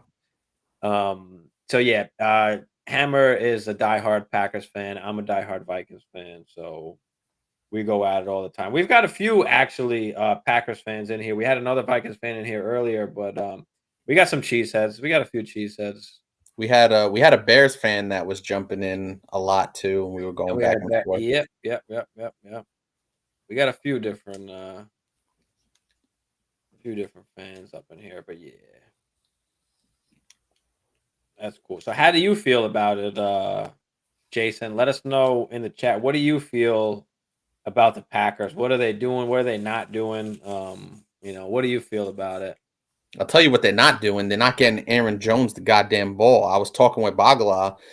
He has him on his fantasy team, and it's just baffling how they use him on a game-to-game basis. We talked about this yesterday, right? Aaron Jones is one of those guys that could have 35 points in a game. He's amazing, and you could kind of tell by the first quarter how they're going to use him and what kind of game he's going to have. You know what I mean? Because he'll get the ball and he'll start slicing people up. Or what they'll do is they'll fucking go 3 and out, 3 and out, 3 and out, and he ends up with 8 points. And you're just like, what? And he ends up with like 9 touches and he gets 8 points or some garbage like that. And you're just like, how? How is this even possible? So it's been frustrating to watch. I didn't get a ton of the Packers-Jets game last week because I was in LA, and thank God I wasn't home sitting here watching that because my furniture would have been all rearranged around my house. But yeah, I'm definitely looking forward to seeing what they do with their offense this particular week against a Commanders team that is not very good. No Carson Wentz. So we'll see what happens. But Speaking of that, Heineke's back. Does that help Terry McLaurin? I think it's kind of a lateral move, to be honest with you, because Carson Wentz was throwing the ball with some volume. He's been another roller coaster kind of guy, and it's fucked up because I was streaming quarterbacks because I had Dak in our one quarterback league, and every time I streamed a different quarterback, he had a shitty game, and then when I streamed the other quarterback, he had a great game. I streamed Mariota when he had his terrible game. I streamed Carson Wentz when he had his terrible game. I streamed fucking Teddy Bridgewater when he got hurt on the first play, and it's just been that kind of season. So That's funny. all right, rant over. Jason said A-Rod's not throwing the ball to his easy yards, and he's throwing the ball downfield into coverage, and they're not running the ball. Yeah, I mean, even like it baffles me a little bit because whenever they didn't play with Devontae Adams, and every analyst and their moms kept throwing out, the stats of what Aaron Jones was doing when Devontae Adams wasn't there, and everybody's thinking that Aaron Jones is going to get that same kind of work. And for whatever reason, like they're not throwing those little short outs and shit like that, or lining up Aaron Jones in the slot and hitting him on the little quick passes. They're not doing that. What they used to be doing that. So it's like kind of like what the fuck? Like even Baffling. I'm a Vikings fan, and I'm like, bro, what the fuck? I don't know what the fuck they're doing. Why are they not just doing that Aaron Jones shit that they were doing? Just feeding that mother effort, just feeding them, bro. Right. Feeding them. Right.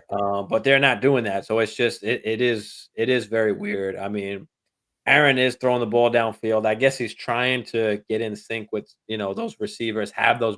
I think he knows that the way their offense is playing, they need these big plays. They need these chunk plays, and they need these explosive plays. So I think he's trying to, just trying to throw the ball out there, and hopefully they can do something. But I mean, it's hard when motherfuckers like Christian Watson just in the breadbasket and drops the shit.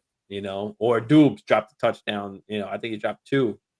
So it's been, it's been rough, but he has been throwing, that little deep pass to Dubes. Last game he tried to hit him on a few, but to no avail. But yeah, it's frustrating to say the least. Yeah, they need to give the ball to Aaron Jones. Yeah, absolutely. I mean, I'm with you. I'm with you on that. I'm sure Hammer is with you on that as well. Sick of the bullshit. But yeah, I mean, dynasty wise, I mean, I do you think? Well, I guess not even. You don't have to say dynasty wise, but do you think Aaron Jones is even there next year? Yeah, I do. I don't. I remember a couple of years ago he signed that contract when everybody thought he was going to Miami. And he actually re-signed with the Packers, which was a little bit of a surprising move. So I think he would come back to Green Bay if the terms were at least solid. It depends. Are they going to draft another? Are they going to draft a running back? Well, I don't think based on what we've seen from AJ Dillon that he can be a 20 to 25 carry a game kind of guy. He's just not that. He's really good. He's good in the playoffs. He's good in when you playing with a lead. And I think that's another reason why AJ Dillon hasn't been what a lot of people have expected, because the Packers aren't playing with a lead very often, especially over the last 3 to 4 weeks. So how can you run the ball with a guy that's more of a closer when you don't have the lead? So I think there are a lot of different weird things at play here.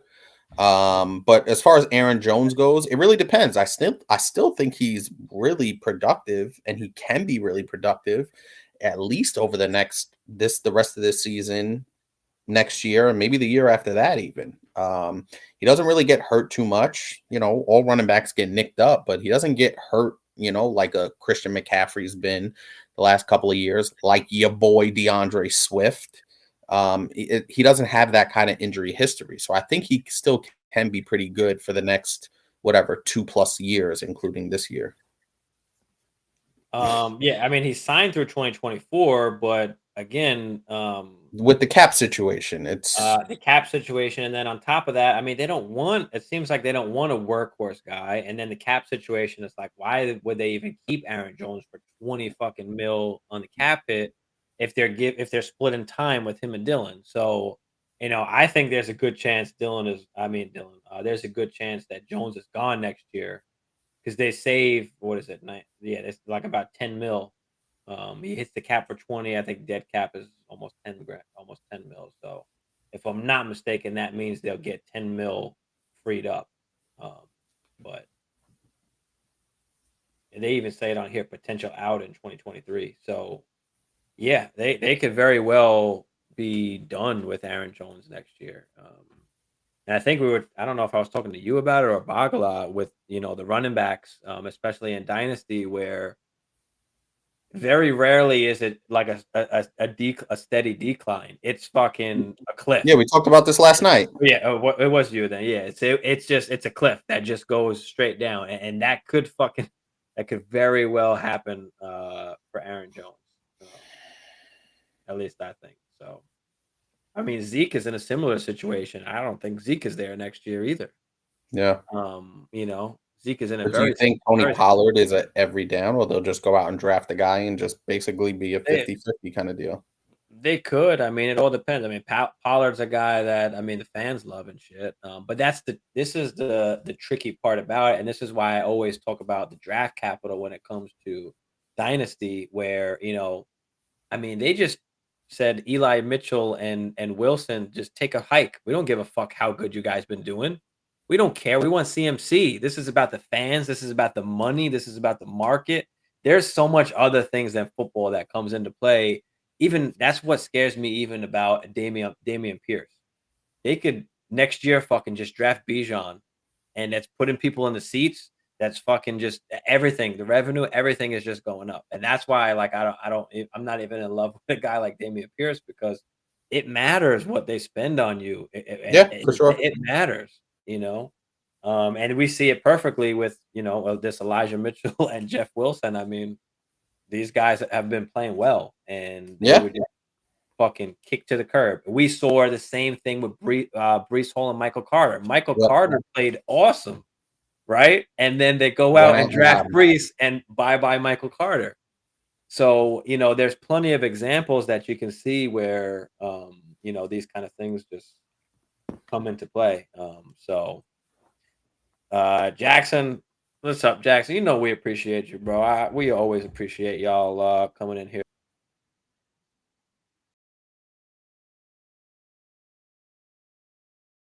I don't know what just happened. What just happened? It said Polish Hammer joined. Did you just join in again by accident? I don't know. No, I've been here the whole time. Sorry about that. Jackson, hopefully you can hear us and nothing fucked up here. Looks like we're okay. But yeah, Bagala couldn't make it today. He had a family thing this weekend, so he missed us last night and tonight. I'm not sure if he'll be on tomorrow morning or not. We're on tomorrow morning, 11 or 12. Hammer, are you here tomorrow morning or are you busy tomorrow? No, I actually have a work function for real estate that's gonna take up my day from 11 to 1. So I'm gonna be out of the house around 10:30. Probably won't be back home. There's our Bears guy. There he is. Jason, if you're still in here, we were just talking about you, Joker. The Bears fan, because we had a Packers fan in here, a Vikings fan. But anyway, we miss you, Joker. Who should I start at running back and flex? Ramondre, Montgomery, Jamal, Donta Foreman. Full PPR, just need 2. I think you can easily dismiss Devonta Foreman from this. And I think you can easily put Jamal Williams in this because Swift is not going to play. Agreed. So that F the Bears. Jason. We own you. Say it, Jason. We own you. And Joker, if you don't remember, obviously you see the AD here. So I'm a Vikings fan. We've got Packers fans in here. We've got Bears fans. We got the whole North up in this piece. And I don't see any Lions fans though. No Lions fans. Who should I start at running back? All right, so again, Jamal Williams is definitely going to be in there. Then it's going to be a decision between Monty or Stevenson. And again, Harris is coming back. So do we play Monty? No. So go ahead. The way I'm looking at this too, Chicago's playing New England on Monday night. So they're playing each other. So that's Ramondre or Montgomery. So it's the same game. I literally just thought about that.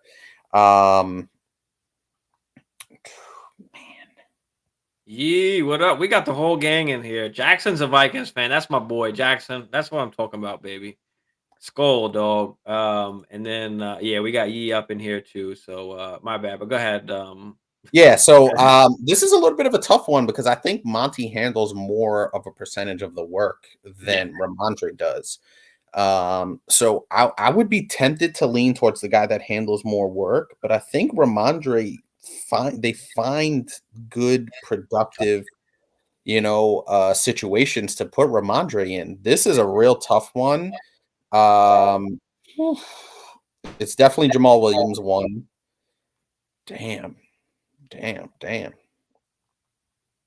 I think I would lean Ramondre Stevenson just off the fact that I think the New England defense is better than the Bears defense. Yeah, they're giving up the third lowest fantasy points to running backs. So I think I'm going to lean Ramondre just because of the matchup.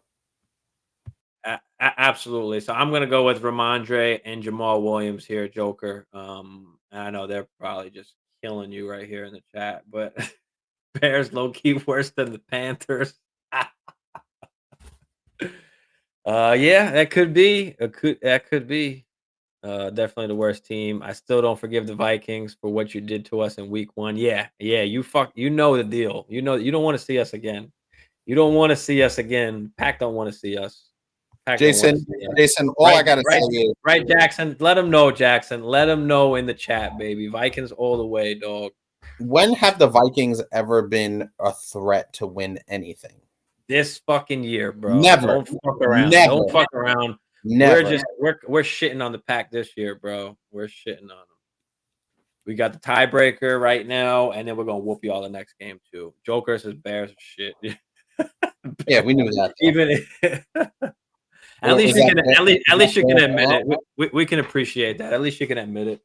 Yeah, like I said, we haven't came across any Lions fans in here, so right. Yeah, but listen, I mean, Mooney, I had high hopes for Joker. I don't know what's going on with the whole Mooney and Fields. Oh, come in. They're not throwing the ball. I just can't. We had high hopes for Cole Kmet. Yeah, definitely. Cheeseheads are. I'm not sure what that middle thing is supposed to mean. Cheeseheads are shit. It's cheeseheads are shit. Oh, okay. Yeah, I like that. Joker, I like you, bro. Are we just using emojis now? Is this the emoji game? Can you just say I gotta set up the custom emojis that you guys can join this way. We gotta get some. I gotta see if I can do the custom emoji shit. I gotta figure that out. I'm not so technically inclined like all these other young motherfuckers on here. You're not that old, all right? Get your shit bro, together. There's shit. I gotta figure out how to do all this shit, add this and that. It's fucking hard, bro. 5-1's a lot better. That's what I'm talking about, Jackson. Let them know, bro. Let them fucking know, dog. Vikings never losing to the Jets. Yeah, we not. When have the Vikings done anything of relevance? 5-1. Forget about the past, though. You're living in the past, baby. You're living in the past, bro. Living in the past. Don't be mad because JJ is whooping that ass. Oh, Justin Jefferson's amazing. Captain Kirk is whooping that ass. You like that? You like that? Settle down, Sparky. You know what it is? What's the guy's name? Jason? Bro. Jason, man? See, Jason the man, here's the thing. When your team is consistently good, you don't get too high or too low. But with Vikings fans, they're not used to having consistent success. That's not true. They have to revel in whatever they can hold on to. And we were winning the North under Zimmer, and we made it to the NFC Championship. Yeah, and you lost to Big Dick Nick. Yeah, and then we lost the kicker fucking lost us that freezing cold game Right. Who the So fuck was that all I'm against? hearing We've is had some bad kicking situations. Brett Favre was about to take us to the fucking Super all I Bowl. hear is excuses. That's all I hear. And anyway, we're better than the pack. I think you know that. You got to get emoji. That Charade. remains to be Yeah. seen. When did the Bears win anything? I mean, Right. they haven't. Ever. I don't even know how they have 2 wins or whatever they got right now. 85 Bears. That's all you got. Devin Hester, yes, No, Hester, give me 2 Tillman, seconds. Urlacher. That's what 2 Joker. seconds. You're with us here, bro. With Joker, I mean, 2 seconds. Urlacher was a fucking beast, bro. I fucks with Urlacher. I definitely used to fuck with Urlacher. Devin Hester, another one, fucking awesome. Who else the fuck did they have back then? But yeah, that Tillman Urlacher, that was solid. I think that was probably the last time that y'all were even that y'all was even good or decent. Vikings were 7. Yeah, tell me about it. And we fucking lost. I mean, there were what? I think it was what 14 games or 15 games that were decided in the last minutes. I mean, the defense was just shit and we were giving up fucking everything, bro. We couldn't stop a fucking cold, bro. All I hear is excuses. It was bad. 7-9 realistic for the Packers this year. Yeah. We're going at it here, baby. The North, the NFC North is going at it in the chat. But y'all can't fuck with the Vikings, so just let them know what it is, Jackson. Let them know, brother. Take care of them. Vows, what up, my man? How many points do you predict Bateman will get tomorrow? Jeez, I don't know. He's either gonna have 5 or fucking 15. 50. Yes. So that's what I would say. It's either going to be it's going to be 5 or 15. That's what I would say there. But yeah, I mean, we've seen that he can obviously all he needs is one big play, and that's what the Ravens are anyway. So he's either going to catch a bomb or fucking catch a slant and run it to the house, or he's going to have a couple catches, and that's it. So. Yeah, there's no middle ground. There's no 7 for 70 and a touchdown. It's gonna be 4 for 108 and a touchdown, or 2 for 59, something like that. Listen, I'll give him that. I mean, I think Ravens need to play big. You've got Dobbins, obviously, that went down again. So I think, especially in Bateman's first game back, they'll probably look to get him involved in the offense. So I do like Bateman to play tomorrow. I'll give him that was actually pretty good, Hammer. 4 for 104 on the touch. I'll give him 6 for about 130 and a touch. We're going all out. We're doing a bold prediction.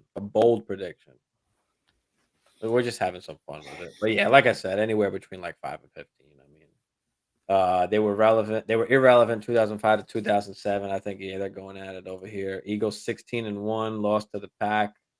Actually, I forgot to. My bad. When do you guys think my Eagles lose the first game? I missed that question. My bad, bro. You want me to give you their games here? I got them. Yeah, what's the game? Who they got? They've got it. If I'm not mistaken, I looked at the schedule. Their schedule is cake. Easy for the schedule, right? Yeah. All right. I'm gonna run it for you. Valves. Hold on, before you even say this, Valves, my guy Valves. I love Valves. Valves is always a joker and is making some fun here in the chat. He called Bagala Zeke. Now he goes, is that Dak Prescott next to Jeffrey Dahmer? Where? Oh God. Oh, me next to you? Yeah. Don't.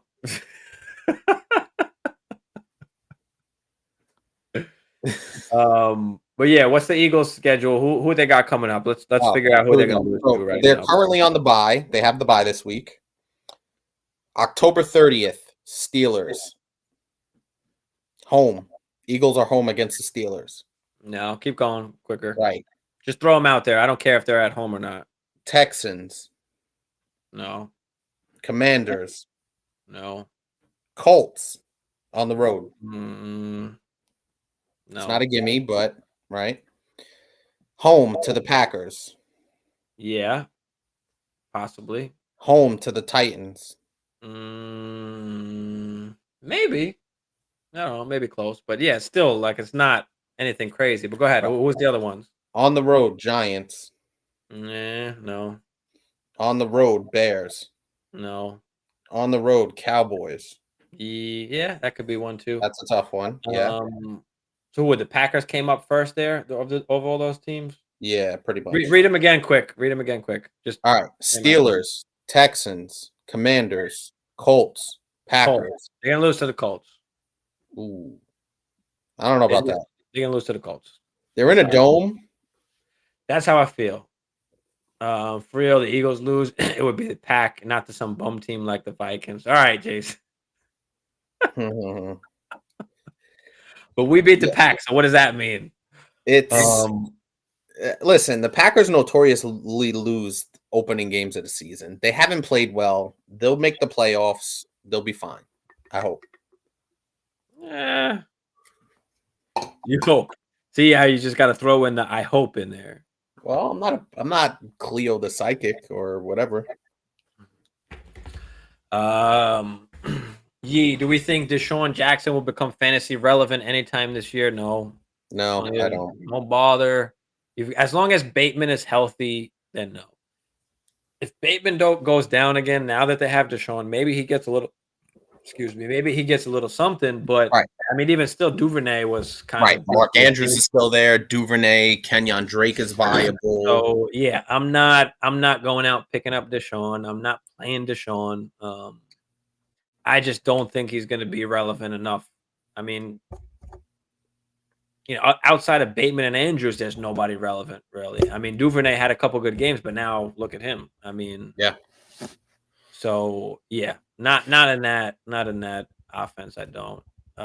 Jason says he thinks he will be. Yeah, I don't. He's just too old. He's another guy like Julio and Michael Thomas almost, but way worse than that. See the problem with Deshaun Jackson was he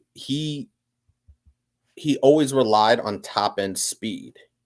You know what I mean? And I think, listen, will he catch a bomb here or there? Sure. We saw that in his last couple of stops, right? He'll catch a bomb here or there. We saw it with the Rams. We saw it with the Raiders here and there. We've seen like he can do that. And I think people, we're a very nostalgic breed, right? We always think about what used to be, and we still think it's possible.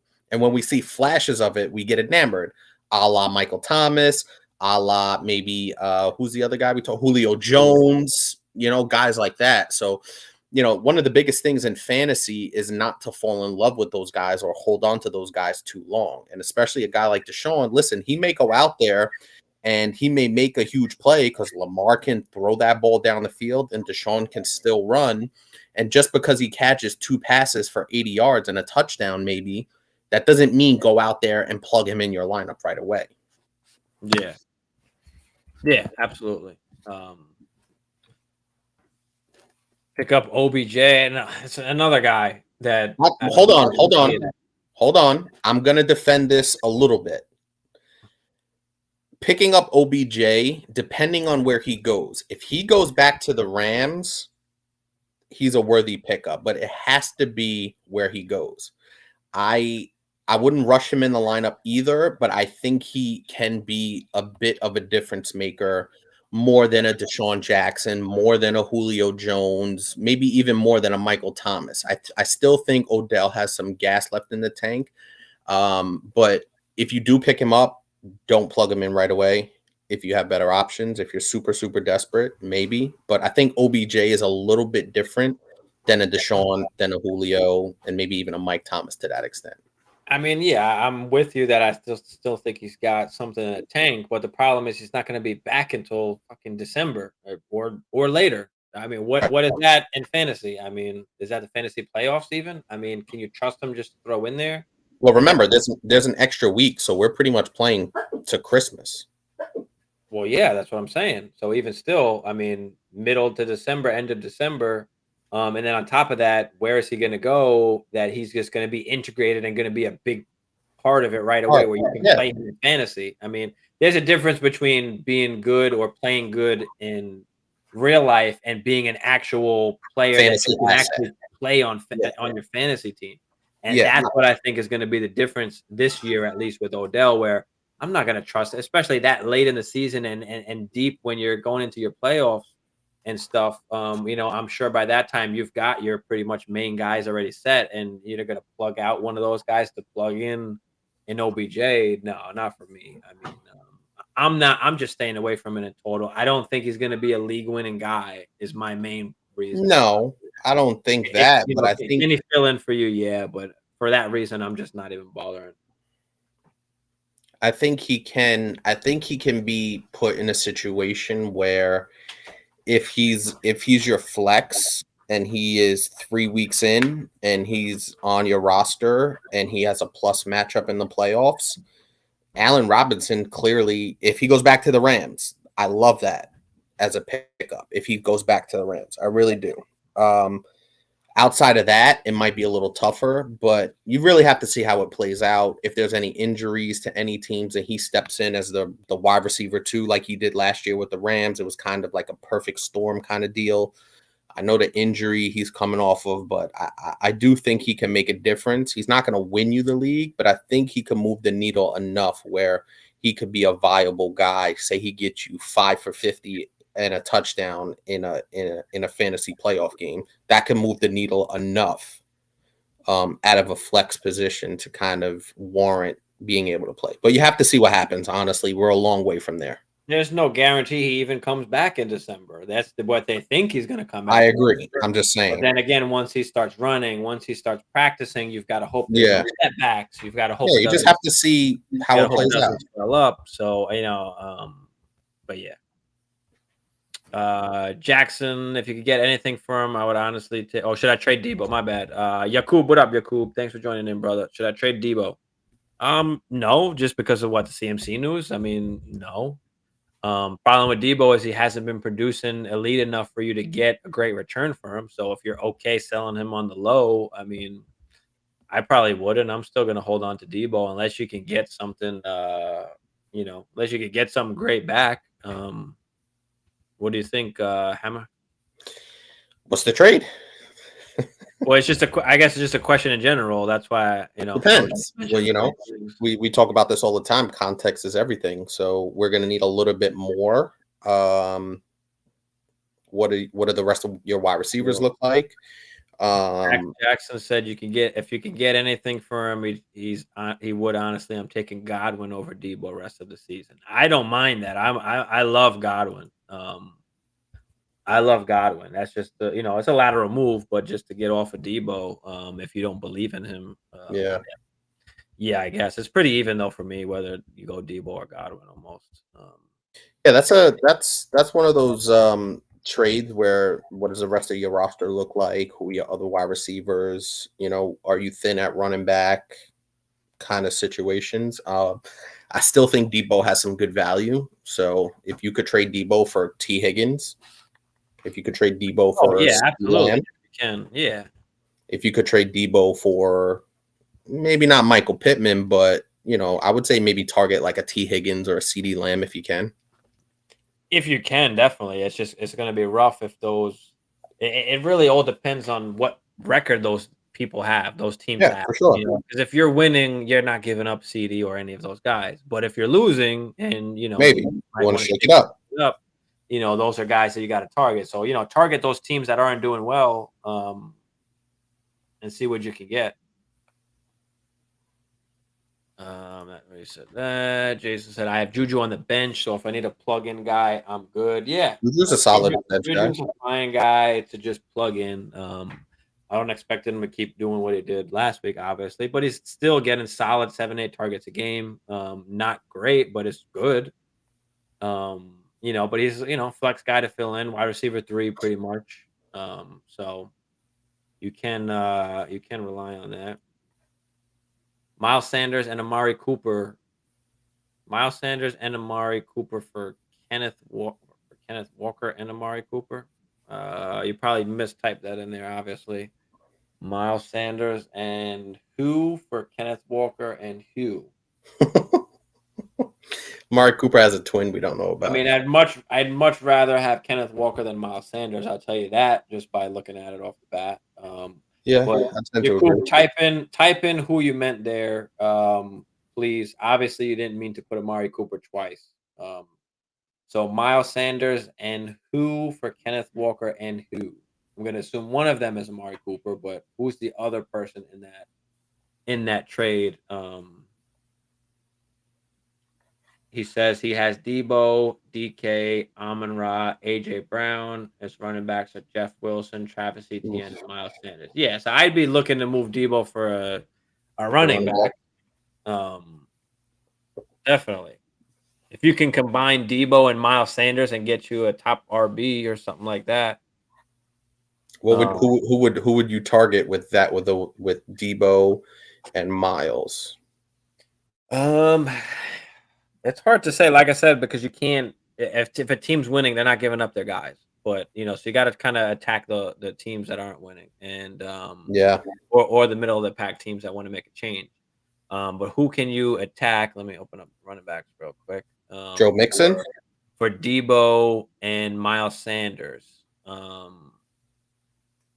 Joe Mixon would be nice. I mean, CMC, Lenny, I mean, Brees, um, Kenneth Walker, anybody really, almost any kind of top guy that you can get right now. Or you might even be able to do straight up like a Debo for Damian Pierce. You might not even have to add in extra, but if you need to, you got it. He said, "I want Kenneth Walker." Hold on. Maybe you could go get a Kenneth Walker. I don't think I would give up Maybe, okay, Debo. Debo. He said Amari Cooper, Debo. Hold on. So you would give up Miles Sanders and Debo, and you'd get Kenneth Walker and Amari Cooper. Yeah, I'll do that. I'll do that. I think I'll do that, bro. I don't want Miles Debo, Sanders. Debo and Sanders for Kenneth Walker and Amari Cooper. Debo and Sanders for Kenneth Walker and Amari Cooper. Kind of feels like a lateral move.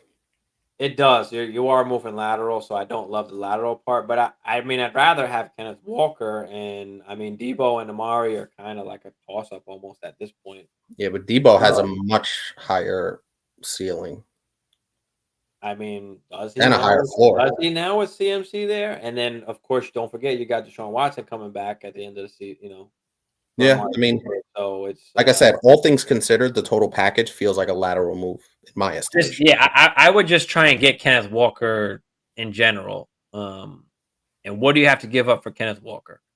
You know, can you give up or can you get Kenneth Walker plus for just Debo? Kenneth Walker and a little piece for Debo? If you had to do Debo for Kenneth Walker straight up, I mean, I don't necessarily hate it since you got Amon Ra and AJ, but you got to somehow save your season because you got no. I mean, Jeff Wilson. Please. Um, or can you give up Miles Sanders and you got to have some other guys on your bench? Miles Sanders and somebody else for Kenneth Walker.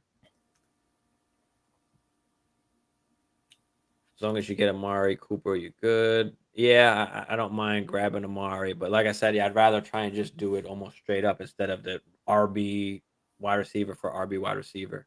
Would you trade Mostert for Aaron Jones?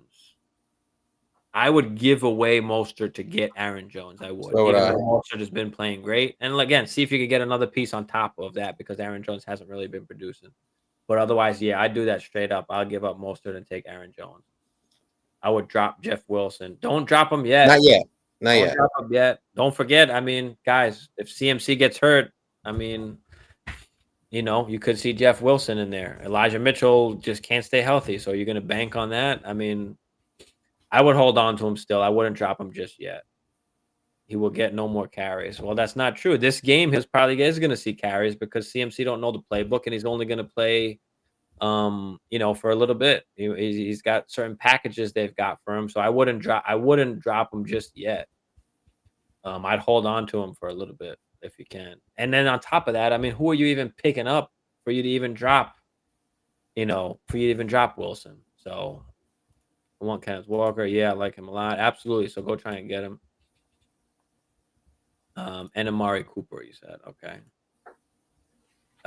Could you rate one of my teams? 10 team, non PPR, 2 QB. Okay. Hurts, Daniel Jones, McCaffrey, Fournette, Debo, Godwin, Flexus, Higgins, Stevenson. Yeah, that's fucking awesome. I mean, it sucks to have Daniel Jones as your QB2, but if you got Hurts as your QB1, You're in good shape. doesn't feel as bad. And then you've got CMC on top of that, Fournette, Debo, Godwin, Flex. Yeah, that's nice. I'll give you like an 8.5 just because you got Daniel Jones. But yeah, I doubt you could have even gotten anybody better. But yeah, I mean, that's like an 8.5, 9 for me. What do you think, Hammer? Yeah, I'm in a similar range. I would say, the only concern there is your wide receivers, just because, My bad. Godwin tends to get banged up, and Debo hasn't been the high ceiling guy that you expected him to be. But outside of that, you're in really good shape. You got Higgins and Stevenson as your assistants. That'll work. I would say this: can you trade Debo and Stevenson and get a fucking top wide receiver? Yeah. You know, can you do that? I would say that could possibly make your team better. Who would you target if you trade Debo and Stevenson? If you're trading Debo and Stevenson, let's see, Debo and Stevenson. Would you rather have a Jalen Waddle, Devontae Adams, Yeah. AJ Brown, Michael Pittman, CeeDee Lamb.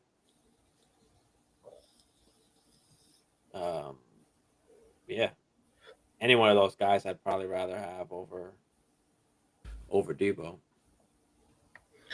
Steve, really quick, who are like the top 10 wide receivers? Because I feel like I'm missing somebody.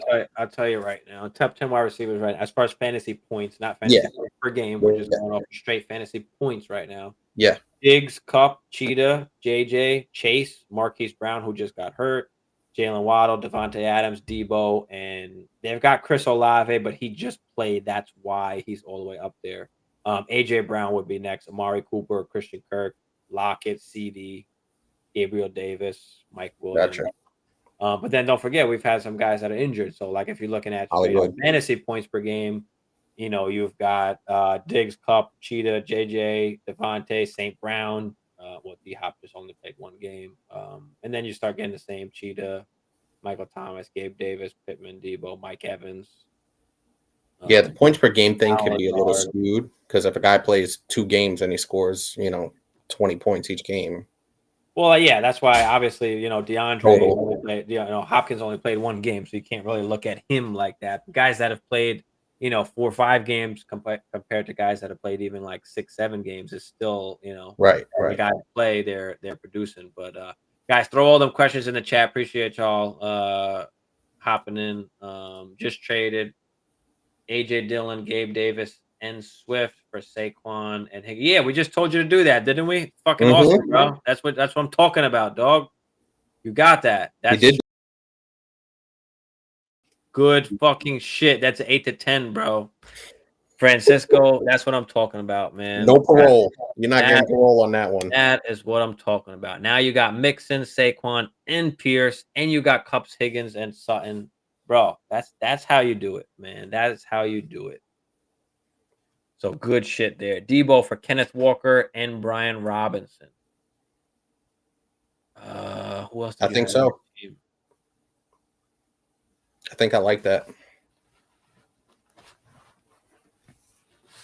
Yeah, I don't mind it. You're getting plus. Like I said, I would do it for Debo straight up for Kenneth Walker. And, if you can get B-Rob on top of that, that's good too. And then you can try and trade B-Rob and somebody else for somebody else. Where you got to keep compiling, keep putting shit together to get better and better. Blanc always has the wheels turning. Always. Bro, you have to, bro. You got to, because you get one little extra piece. Now you can use that extra piece with some other piece and upgrade again. And also too, if Brian Robinson goes out there and rushes 20 times for 105 yards and a touchdown, boom. No, easy fucking trade base. Super, what up, Super? Thanks, brother, for coming in here. Make sure y'all hit that like for us. And if you're not subscribed, make sure you do subscribe. Appreciate y'all. Thoughts on Kyron Williams. So Kyron Williams actually, I recorded a video 2 weeks ago to go pick up Kyron Williams once like the Akers news came out, and I didn't fucking post it. I forgot about it. I don't know what happened. I was at work. I didn't post it. But anyway, we obviously know CMC is not going to the Rams now. So Kyron Williams is that next guy. They did draft him. They do like him. And so he's going to see split carries with Henderson. I mean, he's not going to be the guy. He could be. I mean, if Henderson gets hurt, maybe, or if he's just straight out playing him.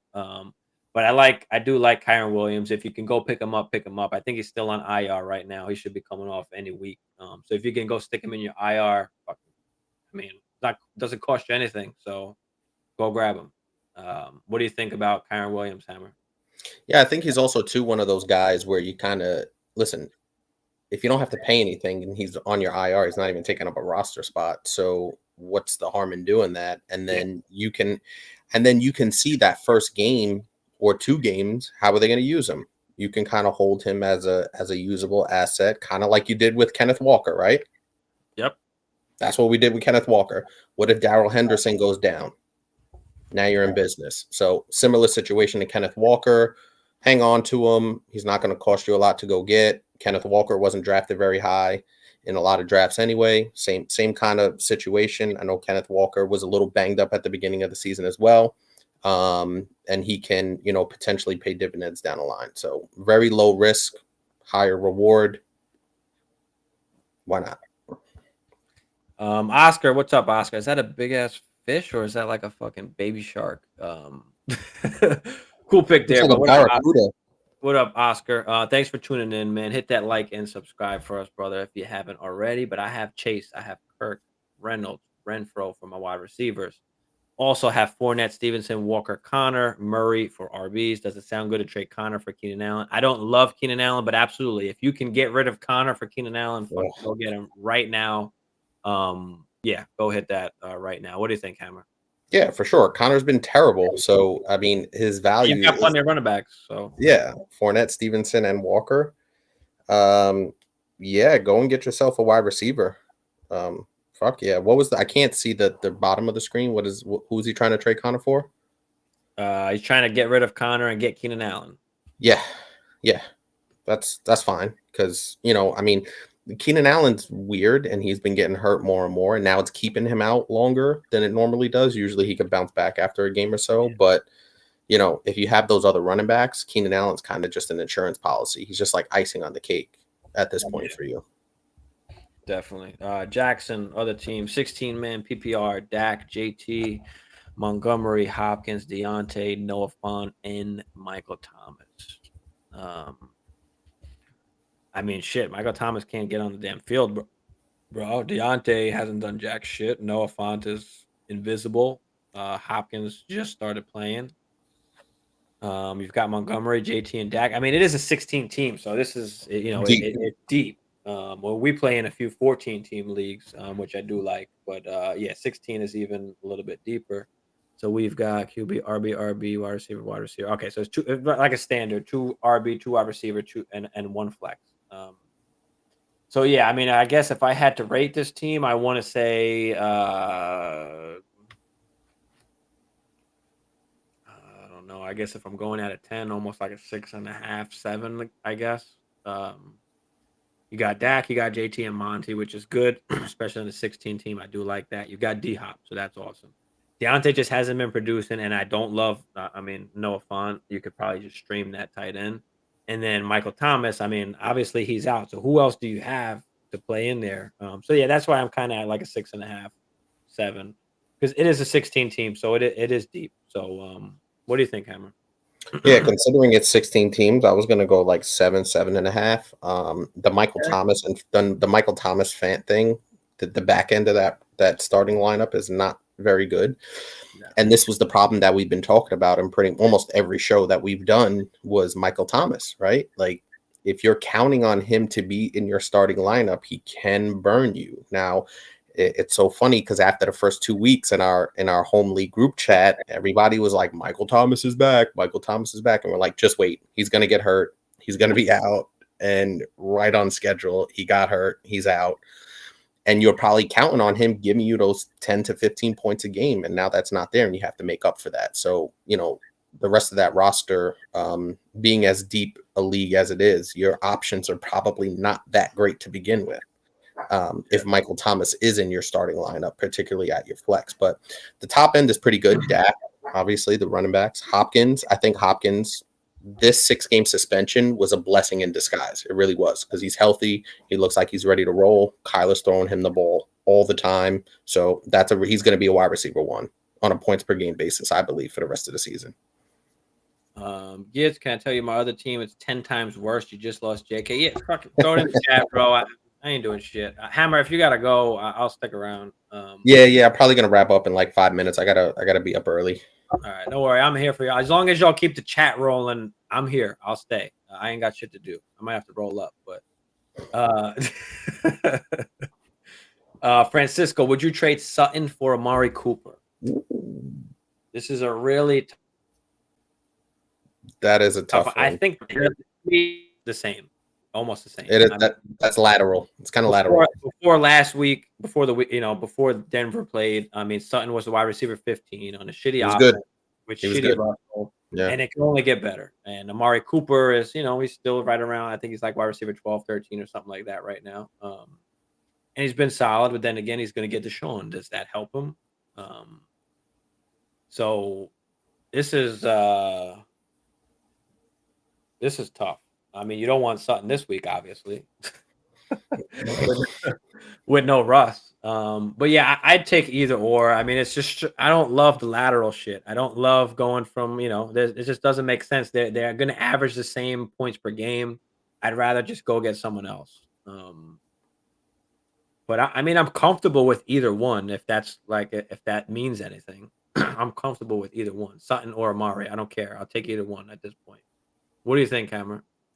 I think the only thing that's going to separate this for me is Amari getting Deshaun at the end for the fantasy playoffs. Yeah.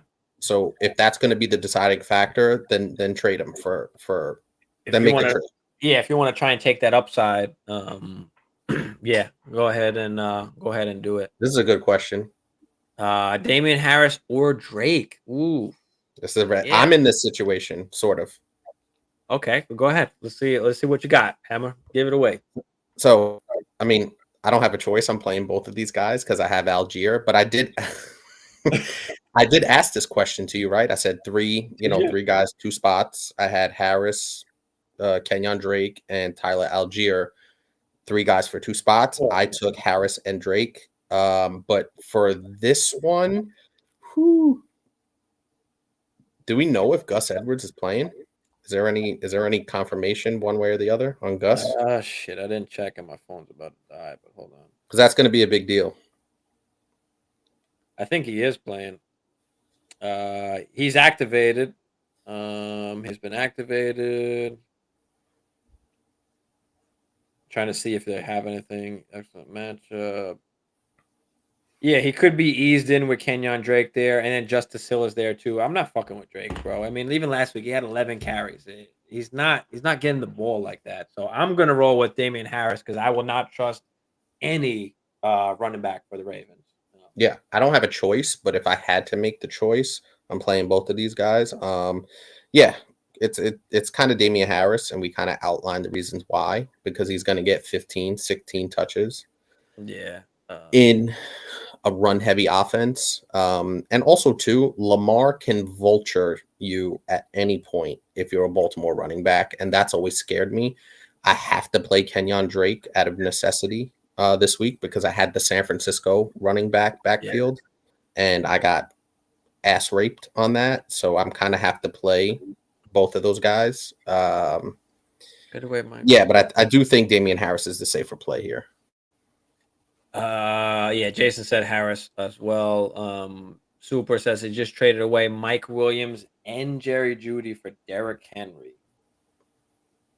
I don't love it. I'll tell you that right off the bat. But I think more importantly, who the hell you got on the rest of your team that you're spending this to go get Derrick Henry? You must be an RB needy. Like, I think for me, I'd rather just get someone a little bit less than Derrick Henry and not give up so much. Maybe I don't know. I think I need more context on your team to actually answer this fully. So just looking at it, I kind of had the same initial feelings, but it looks like Derrick Henry is revving up the engines over the last month, and he's starting to look like he can kind of carry you Yeah, for a while. So I do like it from that standpoint. And also, Jerry Judy is a depreciating asset on a week by week basis. So I do like it after kind of delving into it a little bit more because Derrick Henry is one of those guys, particularly in a redraft for this year. He looks like he's rolling again after a little bit of a slow start. And if he's going to average 28 carries and give you 25 points per game, he can carry you. yeah. I would say, listen, if you've got wide receivers to play, then absolutely fucking go give it up. Now that Keenan Allen's coming back as well, not this week, but or they're saying maybe he's coming back this week. I don't know. But yeah, if you've got other receivers, then absolutely. Because depending where you drafted Mike Williams as well, he might be just expendable for you. So yeah, if you've got wide receivers, then yeah, go get Derrick Henry. If you don't got wide receivers, then I probably wouldn't. But I'm guessing that you do in this case since you went and got Henry. I'm sure you got some other wide receivers. Kyron or Jameson stash on the IR. For me, it's Kyron. I'm not messing with Jameson. Not necessarily because he was injured, but because he was injured and hasn't been in the offense, and they've kind of got their thing that they've got going on already. Now they've got to find a way to integrate him in, and it's going to be more of a deep ball threat where Goff isn't throwing the ball a ton deep like that. He's got St. Brown to go underneath, so I think Kyron Williams could be a lot more of an impact on your fantasy team than Jameson can, because there's just other guys that you can play over Jameson or that'll do what Jameson could possibly give you. But Kyron Williams is a guy that if Darrell Henderson gets hurt, he's the guy. So that's why I'm going to lean Kyron. What do you think, Hammer? Yeah, I think that's the biggest key where is there's less competition for Kyron to get to fantasy relevancy than there is for Jameson, right? Exactly. Swift, Hawkinson, Amon Ra. You still have guys like DJ Shark's not there. DJ Shark's on the Lions. DJ Shark, I'm just saying the amount of the competition for Jameson to get to relevancy is going to be a lot stiffer than Kyron. So by that, yeah. No, definitely. I feel you. Of course. That's exactly. Super said he was super thin at running back. He's got Pittman, Olave, Devonta Smith, and Jalen Waddle. Absolutely go make that trade then. Absolutely. See, when you give us some more context, it's not even we don't even have to think about it. Absolutely fucking go and get him.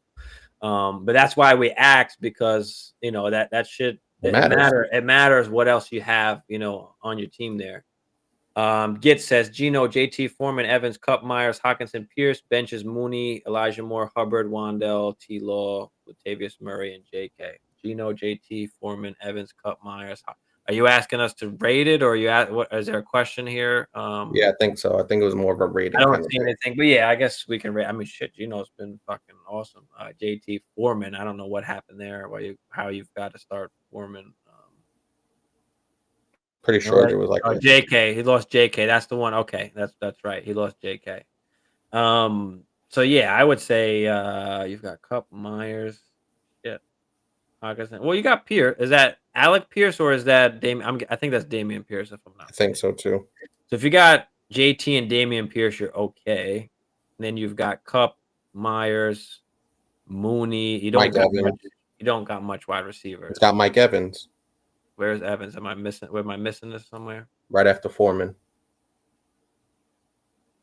Oh, my bad. I don't know how the fuck I missed that. Okay, so you got Evan, Cups, Myers, Pierce. I mean, yeah, you're in good shape. I mean, obviously get Foreman out of there and put Pierce, and then you've got actually no. I mean, shit, Foreman might be the best play right here because you've only got Mooney or not even Wandell. I'd play Wandell over Foreman. I don't know, man. It's because you don't know what's going to happen, but somebody's got to get the ball there. But they could be in a situation where they're passing all game because they're behind and Foreman don't see Jack.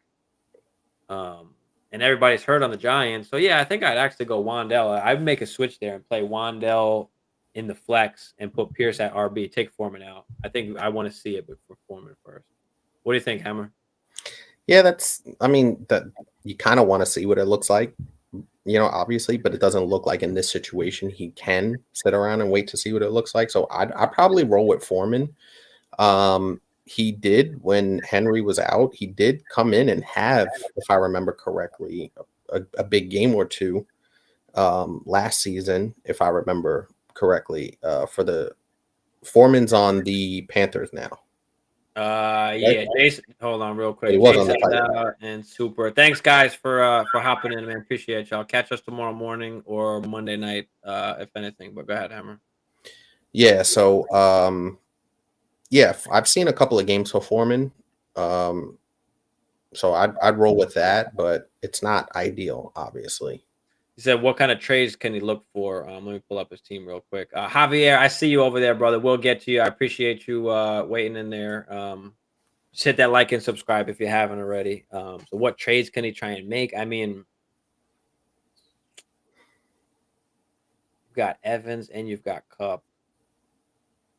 I think you got to hold on to both of those guys. You don't really have anything on the bench worthy of even trading. The only thing that you can either ride out with what you got, which might be fine. I mean, you've got Evans, Cup, Myers, JT, and Mooney. I mean, yeah. Fuck, man. You're gonna have to play Mooney in the flex. The only possible thing that you can maybe do. I mean, what's your record first off? If you're like 1-5 or 1-4 or something, you need to make a change. Then maybe you move off a Cup and get 2 wide receivers. You're gonna have to kind of double it up or something. Cup is your most valuable, and of course you don't want to give him up. But if you need to, in order to even out your team so that you can have guys to play, I mean, really that'd be my only thing, and that's gonna get you the most. That's the only thing really that you can change on this team, or that you have to trade to get some assets. What do you think? An asset, yeah. What do you think, Hammer? Yeah, for me, giving up Cup is really tough because he's a league winner for sure. Even though the Rams haven't been as good, he's been every bit as good as he was last year. But if you're trying to do addition by subtraction, that's kind of the strategy that it would look like. You could get 2 B receivers for Cup. And then maybe even a third piece if a team really wants to, if there's a team that's 5-1 and wants to try and really go for it and land a guy like Cup, maybe they're willing to give up 3 guys. Who knows? Yeah. Cup has tremendous value, so yeah, it might be an addition by subtraction kind of situation if you can. Jason, just make sure you're subscribed. Hit the little bell for the notifications. We're on Friday night, Saturday night, and Monday night, 10:30 Eastern.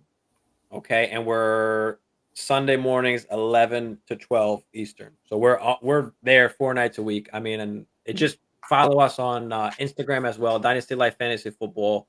I mean, I'm constantly on the Fantasy Football Network or 420 Hustler, whatever. I'm around pretty much everywhere with a bunch of different people. So, but yeah, make sure you just hit the notification, and this way you'll see always when we're on. I usually post everything ahead of time, so you can see like the schedule, upcoming live streams, and you'll see it on there. But we appreciate all y'all in here. Just make sure y'all hit that like and subscribe for us. Javier, let's get to Javier. He's been waiting here for a little bit. My bad, Javi. Just traded London, Dylan, and James Robinson. London, Dylan, and James Robinson for Swift and Foreman. I don't love going to get Foreman. I'd rather have Dylan than Foreman. You do get Swift. Yeah, I don't mind. This is probably, I'm guessing that these are guys that you drafted late anyway that you're probably not starting. So I don't mind giving up those guys to go get a Swift, which is, a league winner. I know Hammer doesn't love that. But again, if you need to make a change and you're down or whatever your situation is with your record, then fuck yeah, I'll definitely go for the upside and get rid of all that Dylan, James Robinson, and London. They're just clogging the roster really right now. Who they're just going to give you decent points, but you can find that in the waivers. And so I'm okay with going to get Swift. Like I said, I don't love Foreman, but I'm fine. You're getting Swift, so I'm taking it. What are you doing, Hammer? Yeah, I'm not crazy about it, but if you think about it, Dylan and James Robinson, I've talked about with Judy being a depreciating asset. AJ Dillon and James Robinson are pretty much in that same kind of depreciation asset. So I'm not crazy about going and trade for a guy like Hold Swift on. that's constantly hurt, but there's some upside there if he does average 18 to 22 down the stretch for you. So it's not a terrible move for this particular situation. I Yeah, don't love look at trading for Swift, but in this situation, it's not a terrible move. yeah. So this was his team. He has CD and Pittman. So um, that's fine. Getting rid of all those guys you've had Dylan. So this is his team. He had Mahomes, CD, Pittman, Kamara, Patterson, Cordero. Joku, Michael Thomas, who I don't love, Hawkinson, MVS, and now Foreman and Swift. So I like it, man. I like it. Yeah. I like And Cordero Patterson's going to come back and be a factor for you as well. So I think I just closed the trade. Trevor Lawrence for Stevenson. That's what we're talking about, Jason. That's what I'm fucking saying, bro. beautiful. Awesome, man. You just fucking made. You get an 8 to 10 for that because you just fucking killed that shit. I don't know if that's 8 to 10. That's more of a misdemeanor, but we'll No, still I take don't it. give. That's an 8 to 10, bro. One QB league, bro. Yeah. Yeah. Remember, Yeah. one Yeah. QB league. That's 8 to 10, dog. That's what I'm talking about. That's fucking nice, bro. Awesome. All right, Super. kid. I'm gonna hit it. I got to get up early. All right, Hammer's out of here. I'm gonna hang around for y'all. Throw them damn questions in the chat. Hit that like, hit that subscribe. Hammer, When are we Packers on? suck. Packers suck. I'll see you tomorrow morning, if anything. But yeah, get your ass out of here. All right. When Yeah. no, Monday. tomorrow. We got to switch to Mondays instead of Tuesdays. We used to do the Tuesdays. We're gonna do Mondays because I'm gonna be on. I'll be with Fantasy Football Network on Tuesdays doing their Q&A now. So we got to switch hours to Monday. So we're just Yeah. switching it the day before. That's all. So I'm out during the day tomorrow, but Monday is good. That's fine. All right. So I'll see you on Monday, bro. Trace look for whatever. We got it. Gets Sutton and D Hop for Cup.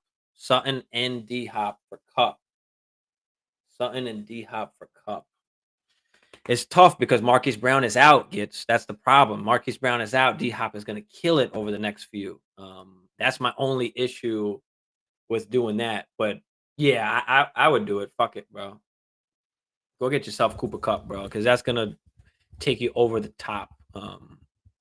To win it. And D Hop, I'm sure you got mad late in the draft anyway. So you're basically trading Sutton for Cup. So yeah, I'd do that. See if you can get maybe more. I don't know if you can get Cup in a little piece, but Antonio, thanks for tuning in, man. Hit that like and subscribe, brother. If you haven't, Gallup or Drake London PPR this week. Gallup or Drake London PPR. Who the Falcons playing?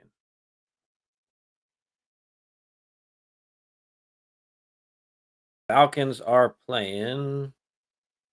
Yeah, they're playing Cincy.